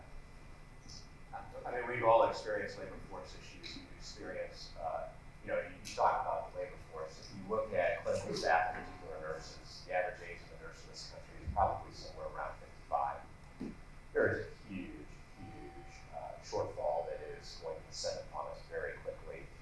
And I had some of the, if you look at this graph, which is clinical wages at 4 of our communities, that's only going to grow exponentially. So we've got a big, big challenge in front of us. I think the gentleman, his point is well taken. I mean, you have 8,000 people trying to get into a building with 250 units. And with a turnover rate of about 20 a year, I mean, let's do the math. I think he's absolutely right. And I think that this is where my frustration comes in, is that we can't build enough, right? Can't. So, hi, I'm Yvonne. I'm with the Community Service Society, and my question is for Claire, because I share that same frustration about there's just not enough, and the social worker in these buildings about how can clients actually access. So you mentioned those interest cards, and that you may be opening a wait list within a year. Well, I know so many people that want to be able to even know that there will be a wait list opening. Yes. So how do clients know when to access applications for wait lists when these things are not sort of put out there so that everybody knows it's happening? And I just think back last year, the year before, when the state opened up its Section 8 wait list. It only opened for 2 weeks, and it only took a limited amount. And if you didn't know that was opening, you didn't have a chance to even join the lottery to end in the wait list. So how do clients know to access or know when wait lists generally will be opening for buildings like yours, project-based Section 8 buildings, Section 202 buildings? How do clients know? Is there a forum where they could just get pinged, oh, this is opening? I appreciate your question. I would say that for people who as we tell them, we'll let you know when the wait list opens. For those of you who are at HUD, you know there's a affirmative fair housing marketing plan. And in that plan, we're required to do an analysis of the community and the census and market to folks who are least likely to apply. And I would love to know your organization, your contacts, because I will make sure that we will contact you to let you know when our wait list is open. It's not a great system, frankly. And there are lots of people who don't know where to go. I believe there's a program called New York Connects, which does provide some of that, but you know, it's almost like you have to be the one to go out and search for these places yourself. There's not like a central place. I really understand what you're saying. And for anybody who would like to know, our wait list is opening next year. Please, seriously, let me know, because one of the things that we have agreed to do with the Office of Fair Housing is to make sure that we are reaching out more extensively to diversify our resident population. And so we are very much interested, all of you, we are very much interested in reaching out to communities who are least likely to apply. So in St. Margaret's House case, that is the African American, Hispanic, the white community. So I'm happy to get your information, and I can be contacted either through me, or you can find me through Jonathan or Jake. So yeah, I do appreciate your question. It is hard. Can I just add something? Sure. In Bergen County, we were encountering the same problem, that there were like, hundreds of different housing projects and no central information system. So I would go every year to the public hearings on the needs of older adults and be frustrated that, so whatever I would suggest would never happen. And I thought, well, let me come up with an idea that they can actually implement. So I offered to have a social work intern compile an Excel spreadsheet of all of the housing providers and the status of their wait lists and so on, and then give that to the Division of Senior Services. And actually they took the idea and ran with it, and they created a housing navigator position within the County Division of Senior Services. And she is charged with maintaining information on every project in Bergen County and the status of their waiting list and putting out housing information. So I think that's something that could easily be done in New York City as well. I think we have time for just one last question. It has to be a quick question. I'm Stella Decker from SK Marin, and my question is for Dave. Assuming that eligibility for Medicaid is at 30% of income and tax credits is at 60% of median income, what percentage of the people in your projects are actually subsidizing the lower income population, since you said that you have private pay? Well, only 80% of our residents are private pay. So okay. We are, and that varies from community to community. So unlike a lot of market rate communities which may have one or two assisted living waiver slots in a community of 100, our 120 unit apartment buildings, are 100. If there's 115 residents, 114 of them are on Medicaid. So you're targeting basically, are you required in your financing to target down to 30% of median income, since the tax rate is 60%? Well, we're required to comply with the Section 42 LIHTC provisions, which today allow for income averaging. So you, on average, have to be at 60% of AMI, but you can go up to 80%, which then means you're going down further on the income spectrum to average out to 60. Right, but I'm just saying is that Medicaid is usually like, in New York anyways, it's about 30% of income. I'm just wondering how you're managing. Are most people at 30% of it? Are your LIHTC persons at most people at 30% of median income who are coming into your buildings? No, it varies substantially, and at least in the states where we operate, Medicaid gets an asset test. So it's less based on income and more based on assets. Okay. Thank you. Please join me in thanking the panel.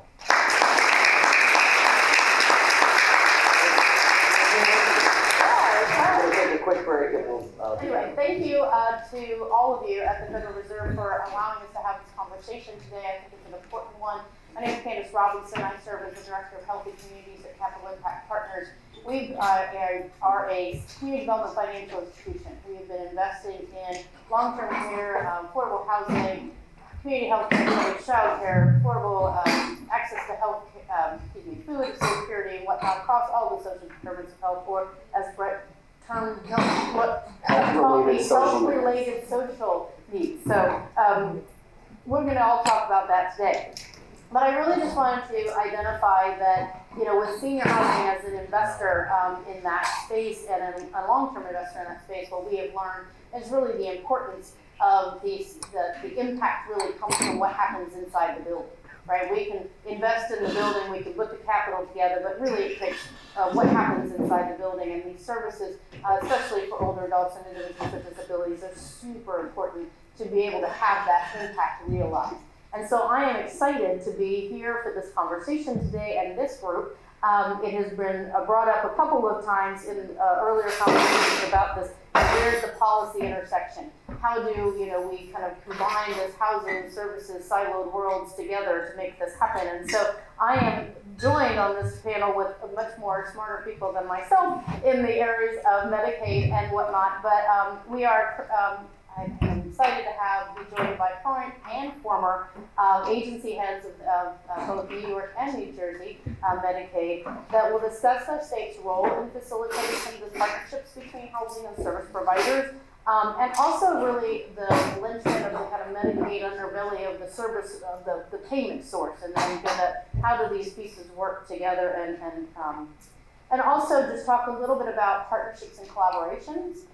How those can be fostered through the work of the Medicaid offices as well as state agencies and their sister agencies, and then the challenges and opportunities. I think we've hit on some of those today. Hopefully we can address some of those. We might just bring up more challenges and barriers on this conversation, so sorry about that. So just very quickly, I want to introduce Jennifer Jacobs, who is the Assistant Commissioner for the Division of Medical Assistance and Health Services in New Jersey's Department of Human Services. She leads the New Jersey Medicaid program and the Children's Health Insurance Program, together as known as MJ Family Care.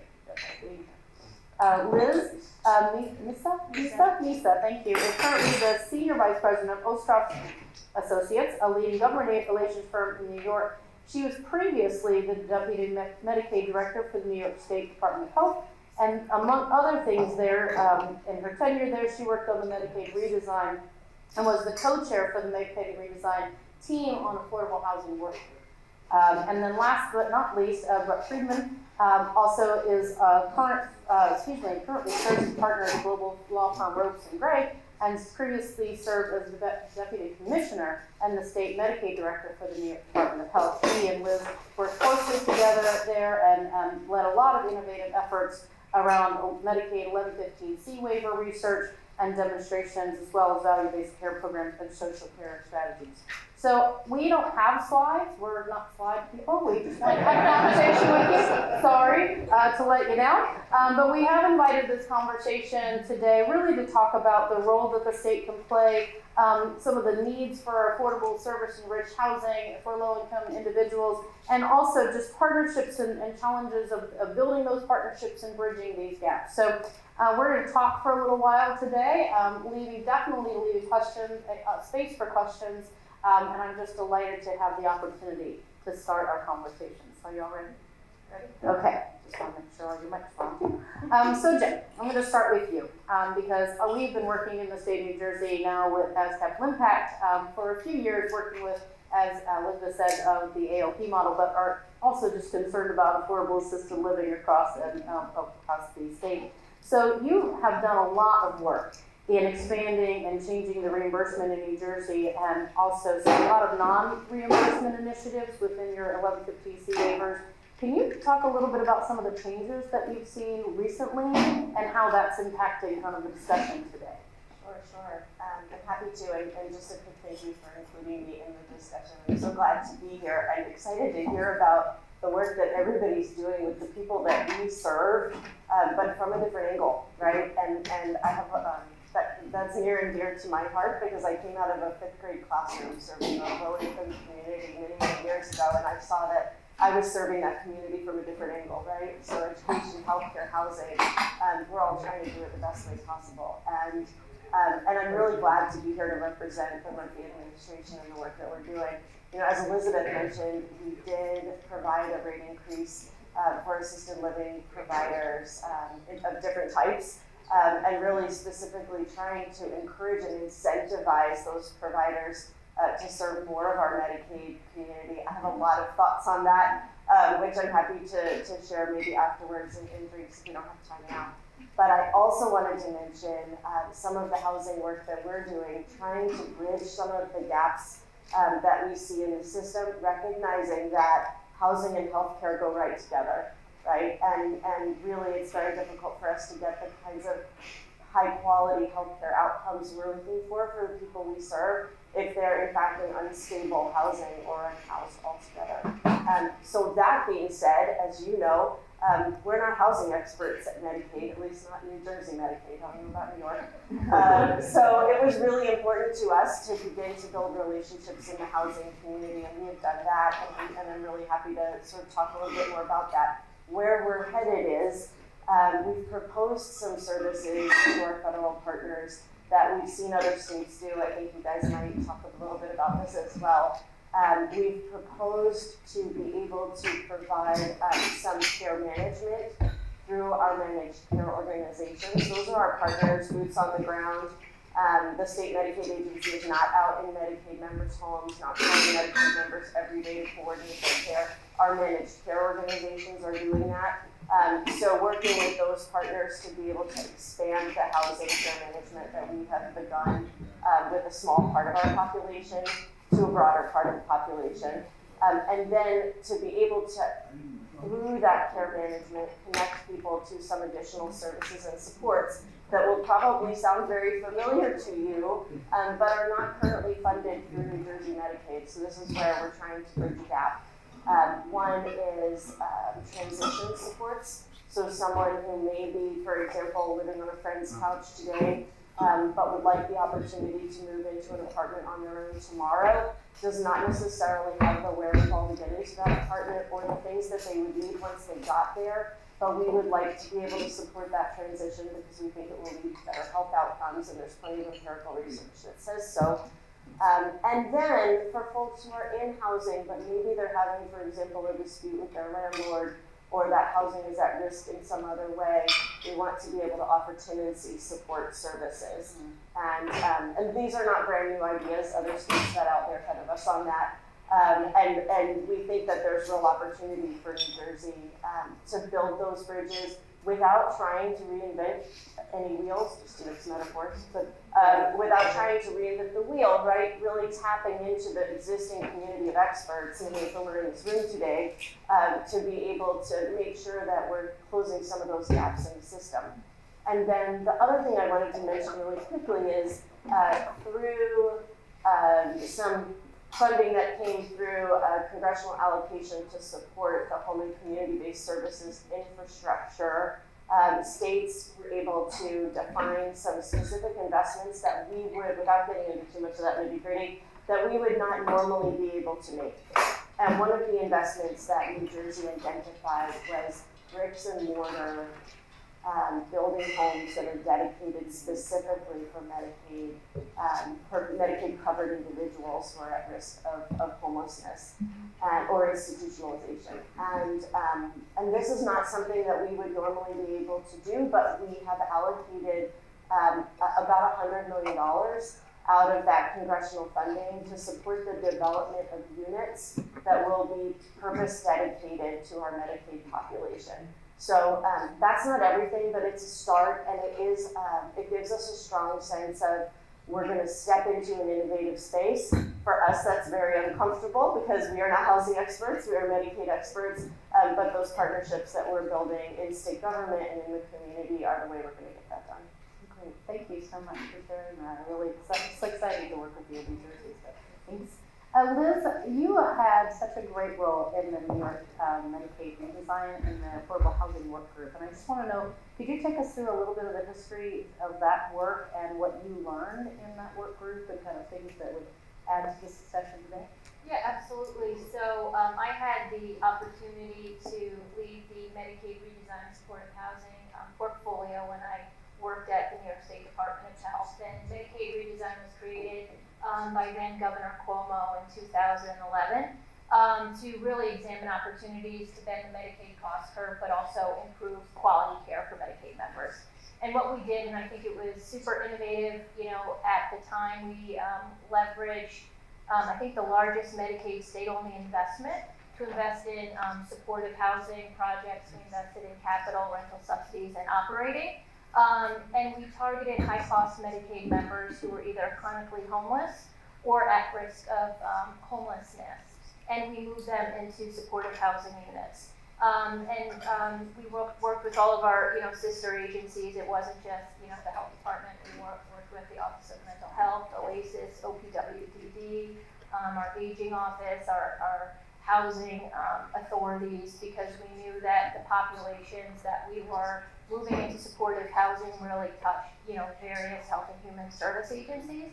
And because the money was state-only Medicaid, what we wanted to do was demonstrate that when you move individuals who are on Medicaid who are chronically homeless, they traditionally drive avoidable healthcare costs. And how can you treat a Medicaid consumer, not only improve quality care, but also reduce healthcare costs?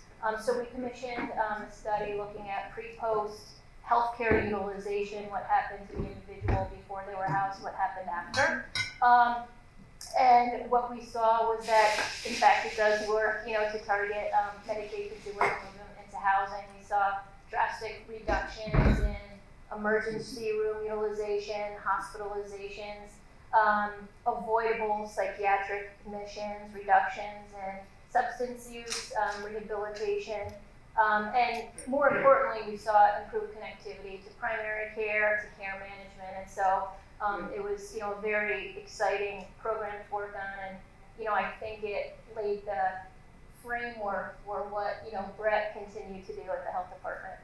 So let's tee up, Brett, and all the things that you did. So you also did a lot of work in New York, and can you talk a little bit about the feasibility of using some of these Medicaid dollars with these housing with services models and the work that you're doing? Yeah, I think, thank you, and I just want to reiterate kind of first thanks as well for having us today. It's really interesting. It's a different space than, at least in Medicaid New York, we typically play in. And I think it's a recognition of the importance of social care needs and health-related social needs on the Medicaid landscape, as Liz mentioned. But there's one critical limitation that was touched on in the prior panel, which is Medicaid does not pay for room and board. We do not pay for capital. And so with those, and those are federal limitations. And when we did the MRT supportive housing investments, those were state-only funds. So we did not receive Medicaid match. And if you want to upset a governor's office or a division of budget in state government more than anything else, you spend state-only money on Medicaid things. And so when I was Medicaid director, I was always looking for creative ways to draw down federal match for things that involved housing-related needs. So we didn't have to build, whether it's capital, whether it was operating, whether it was things that Medicaid didn't traditionally pay for. How do you do it? And so you need an authority. We heard about 1915 State Home and Community Services Authority. That's also inherently limited. The broadest potential authority is 1115 waivers. These are research and demonstration programs authorized under a special provision of the Social Security Act.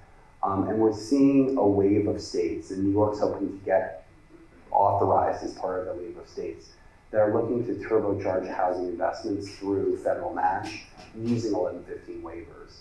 And you can do that either directly or through managed care. But the idea is pay for things up to the line, right? Pay for all those wraparound supportive services. See the reductions in hospitalizations or enhancement in care management, and then recognize the value. In New York, because we're such a heavily managed care state, I would, the thought process there, which something I call creative money laundering, which is if we pay into plans as part of a premium, which is something that CMS recognizes, the plans then have tremendous authority to invest in things that will result in lower medical loss. And we've just heard now, from the prior panel, from this one, that that's what's going to happen. So that backbone is built into waiver design now and these massive administration programs. So there could be direct investments on things like tenancy supports, housing and security deposits. Those are now sort of getting a little bit of traction. But the real idea is, how do you build housing as part of almost like a service authorization that a health plan would make normally, and to address those services, like you would say, okay, this person needs cardiology care because they have a heart condition, they need housing because they have an unaddressed social care need. And that's the big picture of the waiver that New York submitted last month and is before CMS review now. It's very similar to the waiver that was just approved in Massachusetts last month. And there are elements of it in the California Medicaid waiver that was approved earlier this year and as part of Cali. And so CMS, at least at this administration, is getting there because it will decrease the need of Medicaid directors, Medicaid agencies to go hand in hand and say, please, may I have some stay-only money to do the things that Medicaid wouldn't otherwise allow. Great.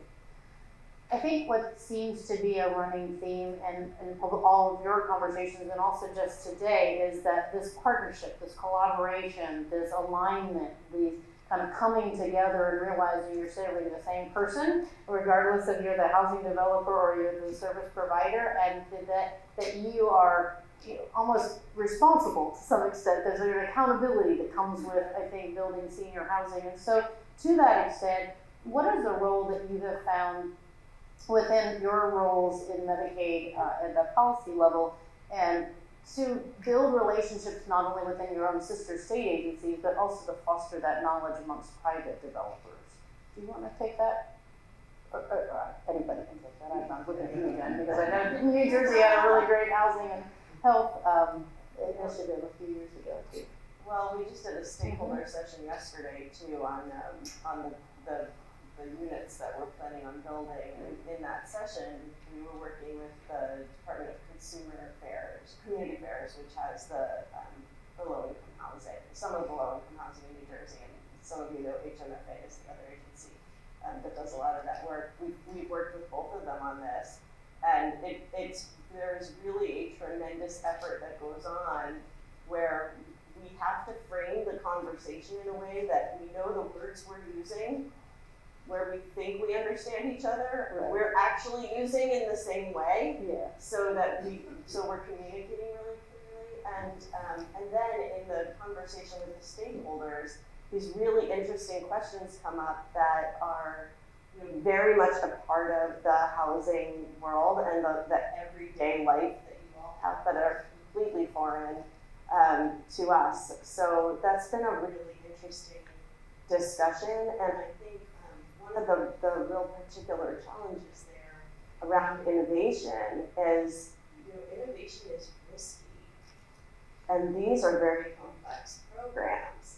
So working your way through that together requires a great deal of trust, right? And Medicaid, in all candor, is audited 8 ways to Sunday.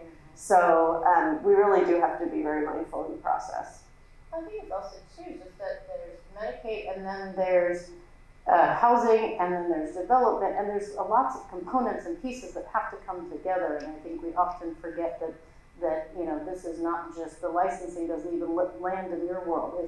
This is just the payment. This is not even the regulations of how the building should be built. There's a whole other agencies that have to come into play, and partnership and education, it sounds like. And as Brett mentioned, federal partnership is critical, right? Absolutely. That's what happens. Absolutely. So Liz and Brett, just to kind of coming back to New York, working with housing agencies or within your housing work group, how did that, what did you find were exciting or good opportunities or challenges and barriers that you also found? Yeah, what I found was very helpful when I was at the health department was, the coming together as a work group, and prior to the affordable housing work group, I don't think the health and housing agencies ever really spoke to one another. So it was very helpful, as well as our sister agencies. So the work group grew and grew, but I found just open communication and laying out the goals. And, we had resources, additional resources to bring to the table and how, could we leverage those and march towards the same goal. So that was helpful when I was at DOH. And you've done a lot of work with private collaborations as well, the private sector, and there are many of them in this room today. Do you want to talk a little bit about that and kind of how do we start to think about innovative models and what does that look like and what are you seeing? Yeah, I mean, one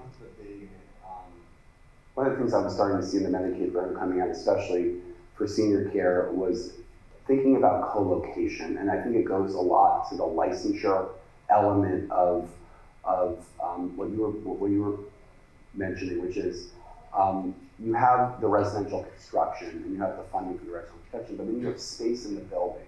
And how do we co-locate a program or a clinic that provides convenient access to care without necessarily integrated licensure, right? There's been this dream of integrated licensure. It's like do it one way, and that for so many reasons just doesn't happen.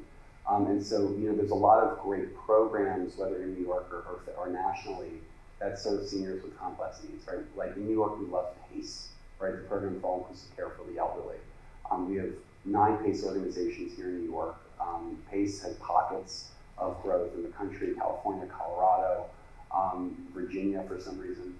And so PACE is a model that's Medicaid funded. It's an insurance product, but provides everything, right? And can you co-locate a PACE center, which is where an individual receives their healthcare and socialization, nutritional supports, and other needs as part of the senior housing development? Because then you could draw down federal funding for that program where the housing lives. And so we were looking at that pretty heavily. We were also looking at social adult day, which is just socialization, less inclusive, but also very helpful. And then just the one thing there, in addition to the licensure complexity, it was mentioned in the prior panel, so I want to mention it, is the service authorization complexity and the assessment complexity with getting someone into the right environment, and that could be a housing environment or a managed care environment or a care environment. And while I think the MRT and that work group was really good at breaking down barriers, no one has yet to step back and say, what does it take for someone to access the services? Who do you have to work with? What do you have to get authorized to receive? And how do you get placed? Because co-location is really nice, but you need to have people living in the facility who are then eligible for the services at that co-located environment. And unless there's alignment with how those services get authorized and approved, it's always going to be inherently disjointed. And so I was really eager to hear about Indiana and how Medicaid and the housing finance agencies were working closer together and how that was a little bit destructive. I'm not surprised, because when we spoke to Home Community Renewal here in New York, which was our large capitalization agency, it was a question just about money, right? It was a question of how can your Medicaid funds offset our capital and operating support, not how do we work together to provide the best services. And I think the mentality has to change before anything else. So I've said many things, but that'll leave it there. Keep going, because I think you're getting into kind of the crux of this, which is really where are there disconnects, where are there challenges, and where are the opportunities to start to make a difference. We were chatting a little earlier before the session started, and just to say, okay, let's have this conversation. Can we have a different solution at the end of the day? We know the problems. I think we're aware of where they are. I think the question is, now what? What can we do now, right? And I want to come back a little bit to New Jersey on the tiered rate, because I think that was really interesting with the Medicaid-centric rate. But go a little farther on that kind of challenges and opportunities as you were going. No, I mean the challenges and opportunities is, I don't know how people navigate the system, right? We talked about the wait lists earlier. That's one element of impossible navigation, right? I was in Medicaid for almost 3 years. I don't have a clear sense about people access Medicaid benefits, right? It's a gap in my knowledge because it differs based on whether you're downstate, whether you're elderly, whether you're upstate, and the entire system is overly complex, right? So when we were doing strategy and waiver design, one thing that I sought to do was centralize the role of the managed care organization in the process.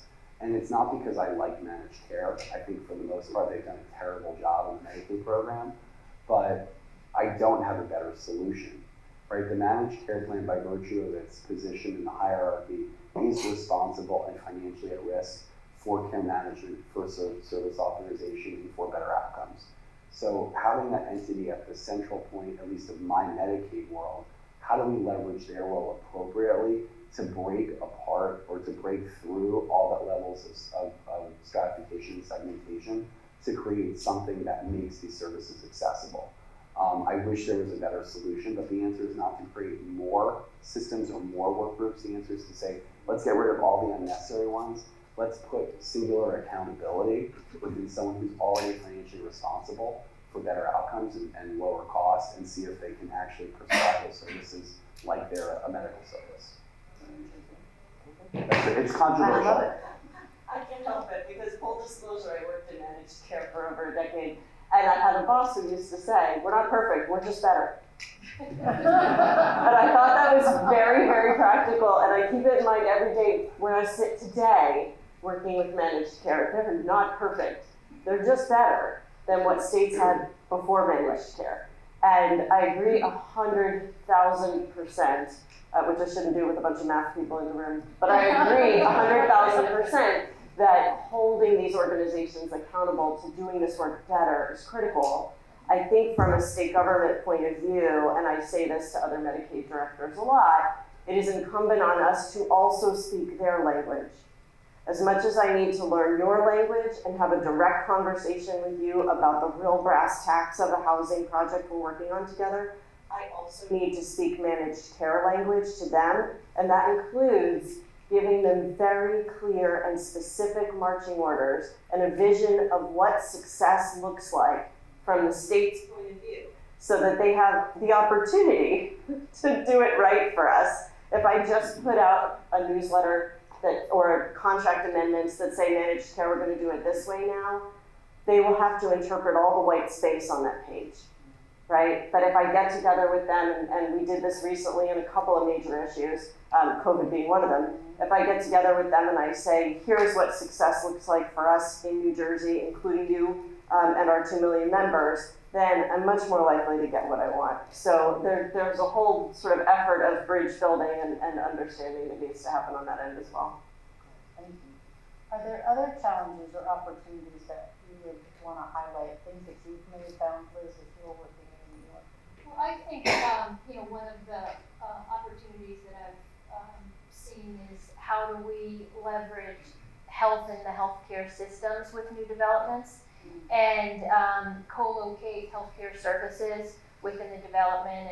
And I think one project I had the opportunity to work on with SKA Marin is marrying a PACE program, with a housing development, and also looking for opportunities to leverage the knowledge of the healthcare system with housing, and how to increase, partnerships around the state with health and hospitals. They have land, and how do you create, that continuum of care for the Medicaid population. Anything to add from your perspective? Okay. I think we can open it to questions. We've got a little bit of time. We've got a few minutes of time. I know that there are folks in this room that have lots to say. I see Robin Stone as holding herself and doing all she can to hold back from lots of things to say. Hi, Robin. It's good to see you. I'm going to try to be short. It's okay. I think the one got a mic next to you. The one thing that we, I don't know if this is on or not, I think the one challenge with all of this is with the older adult population, your savings are to Medicare. They are not to Medicare. And we are getting so confused. I mean, I've been in this for so long, trying to talk to people about the fact that we're not basically talking about Medicare. You guys are doing great things, and occasionally you will touch a dual eligible older adult on a long-term care side. There's a piece there. But we have done a lot of research in this, and the savings are not to the Medicaid program. There's very little savings on nursing home placement from housing to nursing home. the savings are hospitalizations, ED use, primary care use, and Medicare is the big deal here for older adults because they get their health care through Medicare, not Medicaid. Right. So the challenge that we have in trying to figure out how we can get resources to support service-enriched housing for older adults is how do we bring Medicare into the mix. Most of you don't have much control over Medicare. I've been so really saddened by what I used to believe was more integration between Medicaid and Medicare, but you don't have an incentive because you're not getting any of the savings.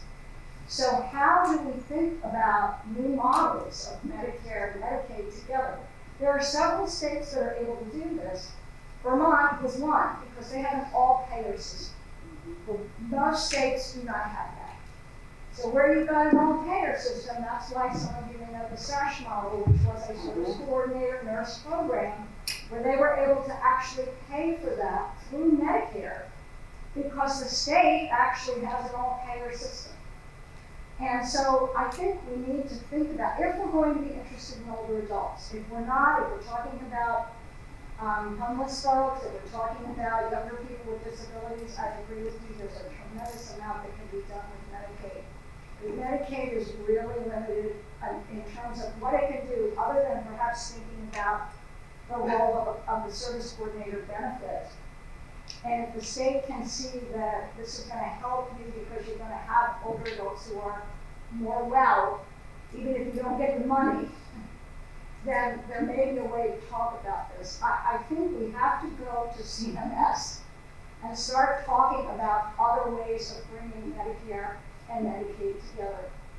The one area that we have seen has potential in the new ACO REACH programs.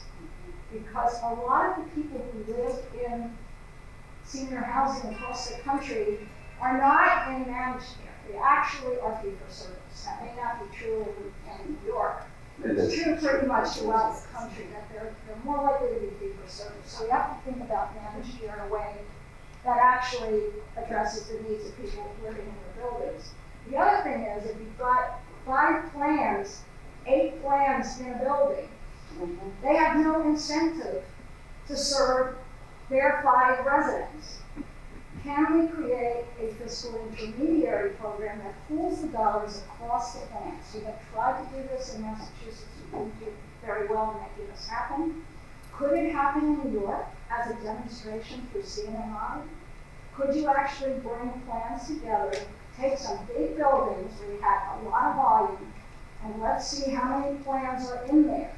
Because you can't cherry pick plans, right? You can't assign a plan to a building.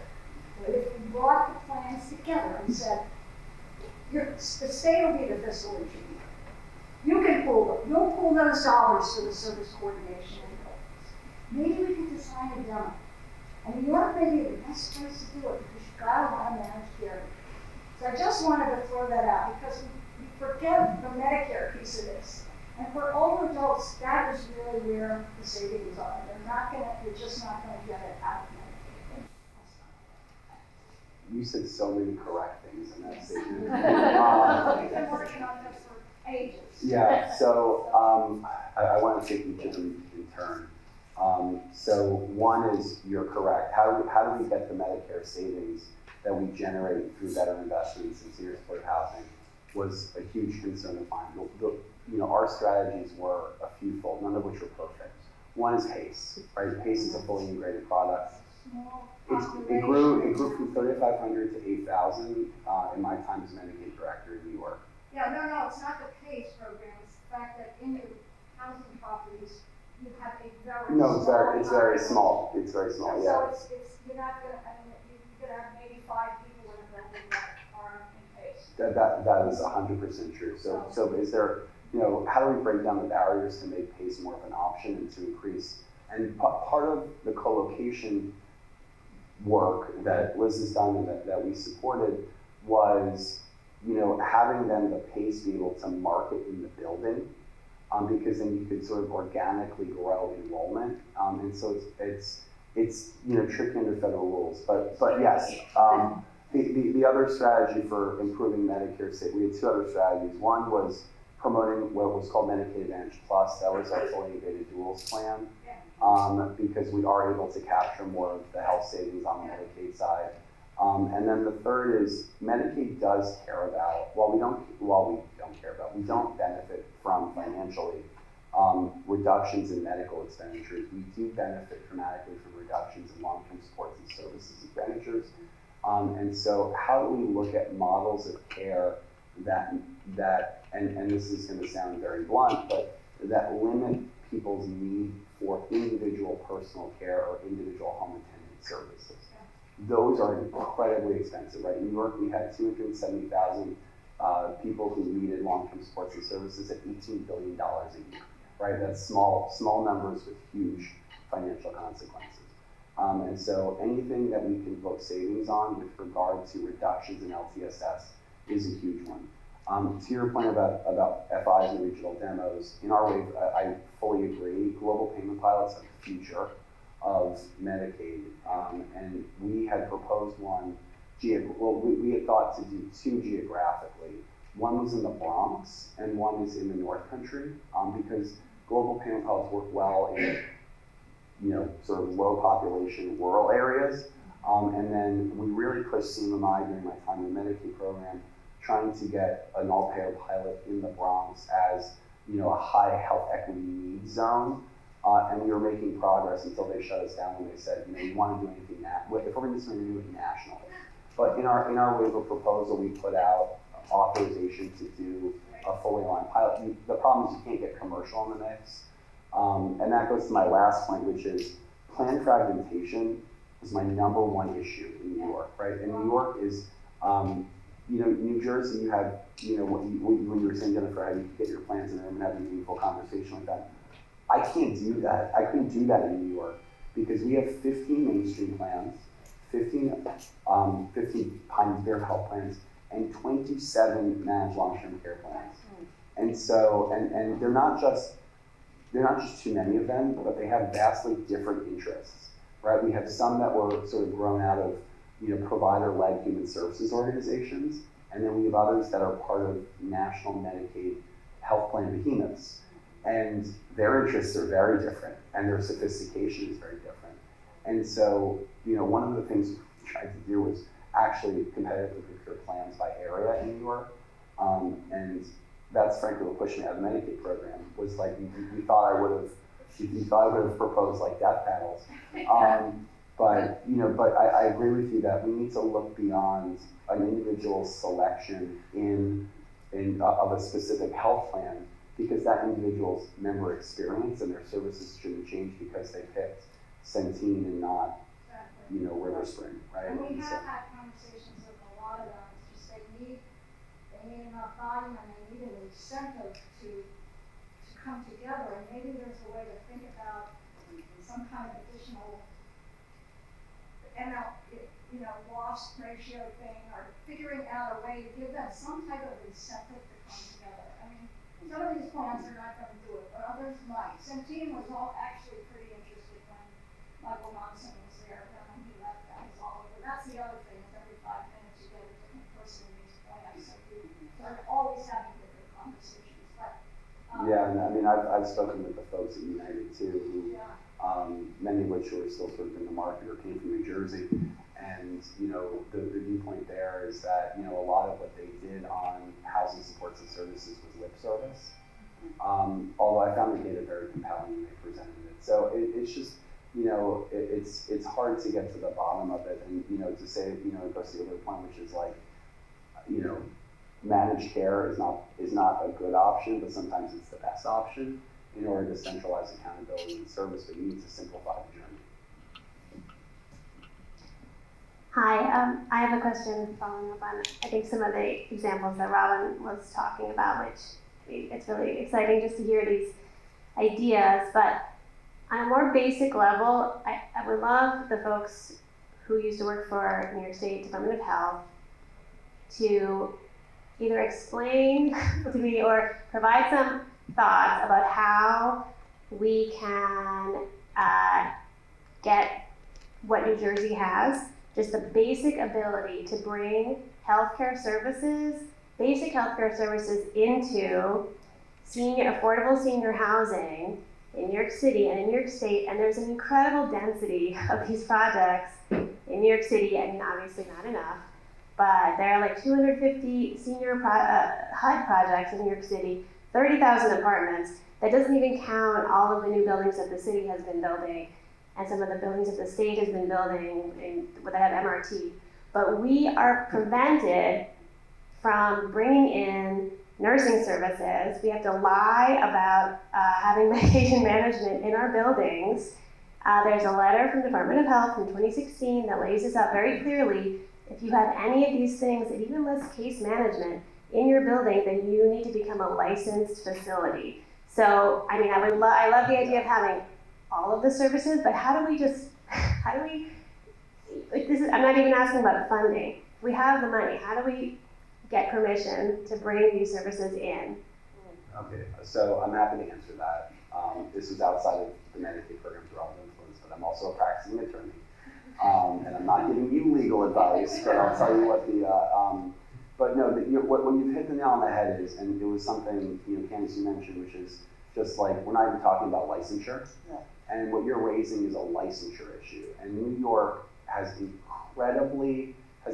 talk about an oversaturated industry in New York. There are over 14,000 licensed agencies, 1,400 licensed agencies, over 800 of which bill Medicaid. And so that's a very entrenched industry. And any time that an organization that is not a licensed home care services agency delivers nursing or nursing-like services, or even personal care services in the home, you are called a scofflaw, right? And so that's the letter that you received, which is you need to be a licensed agency in order to do things. And there's a foregoing interpretation of Article 36 of the Public Health Law. That's what authorizes licensed healthcare services agencies in New York. And that's been the viewpoint for the dawn of time, that we have licensed agencies for a reason. And if you're going to do services that are incumbent on the scope of those agencies, you have to be licensed as one. And there's then been a moratorium for the last, God knows how many years, that was just actually, they just pulled it back last month. So you can start applying now. I don't know how long that's going to take.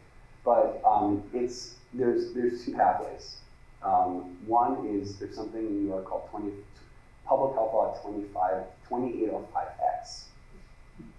That's a special demonstration authority in state law where the Commissioner of Health can authorize unique home care pilots that exceed the bounds of Article 36 of the Public Health Law. So we've seen a number of those both during the pandemic and afterward to try and expand innovative home care models. It's a limited authority, but it's a hook. The other is to, there's been a tremendous reorganization, even since I left within the Department of Health, on how aging and long-term care has been structured. When this was something that, we and Liz, you were involved in it too, but a lot of the long-term care policy in New York was driven by Medicaid. And so we had an Office of Long-Term Care within the Medicaid program.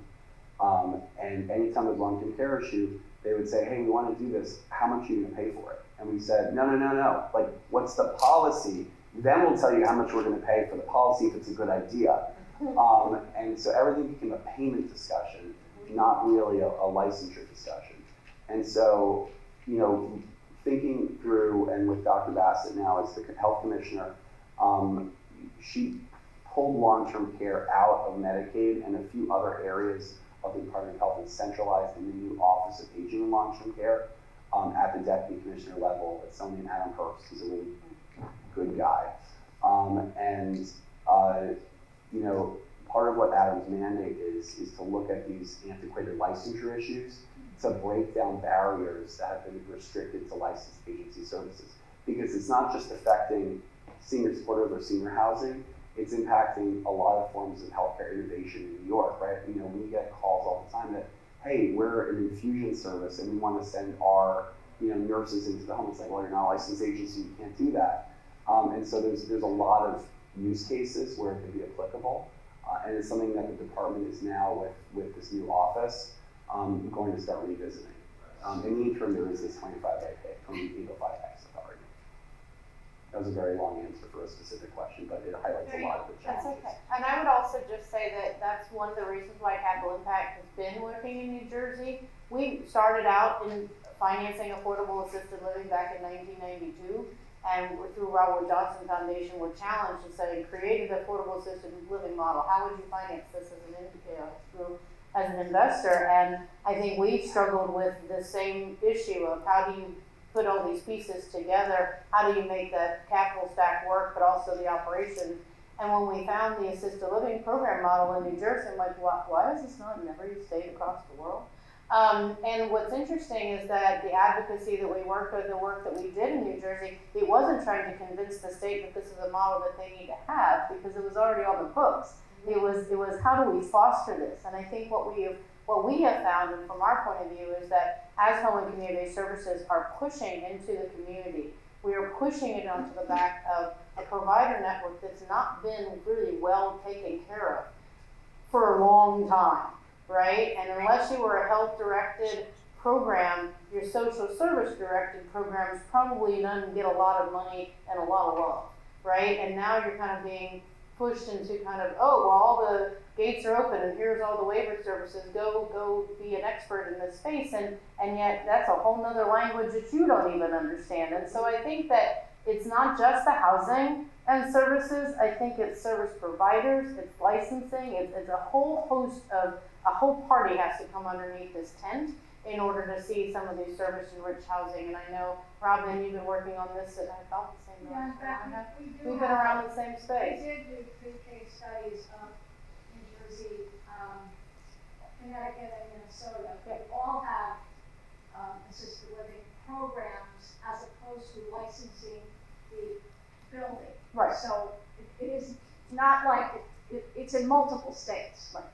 And nobody's died. Yeah. Right. You know, I mean, we haven't done randomized okay. trials, but we have never seen any jeopardy around quality because the services go into the building. So I do think there's precedent for it if states are willing to look at other states that have been successful.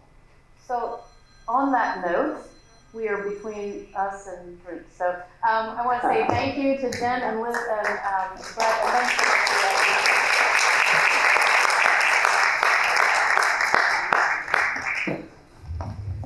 Alright, so I'm really the one that's between everyone and drink, so I'll keep this nice and brief. First of all, thank you all for taking the time and coming here today to talk about this important issue. Before I go on, can we give one more hearty round of applause for all of our presenters and panelists today for taking the time and sharing their insights.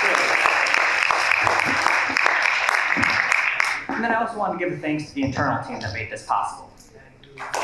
It's not limited to Jonathan, Kelly, the whole volunteers here, our catering team, the tech team, the law enforcement unit. If we could give them a big round of applause as well. It takes a village. Yeah, so thank you all so much again for coming. This is such an important issue. I mean, our mission here at the bank, as Otho said earlier, is to support and foster an economy that works for all. And the simple fact of the matter is that the population over 65 and over 80 in this nation and in our district, 2nd district, is set to expand considerably in the coming years. And so it is squarely within our mission to ensure that the economy works for each and every one of them. And millions of those older adults are going to need long-term services and supports of some kind. Unfortunately, millions of them simply do not have the resources to access them. And that has implications, most importantly, on the micro level, on the human level. But for us, it also has implications on the macro level in terms of health, equity, the macro economy.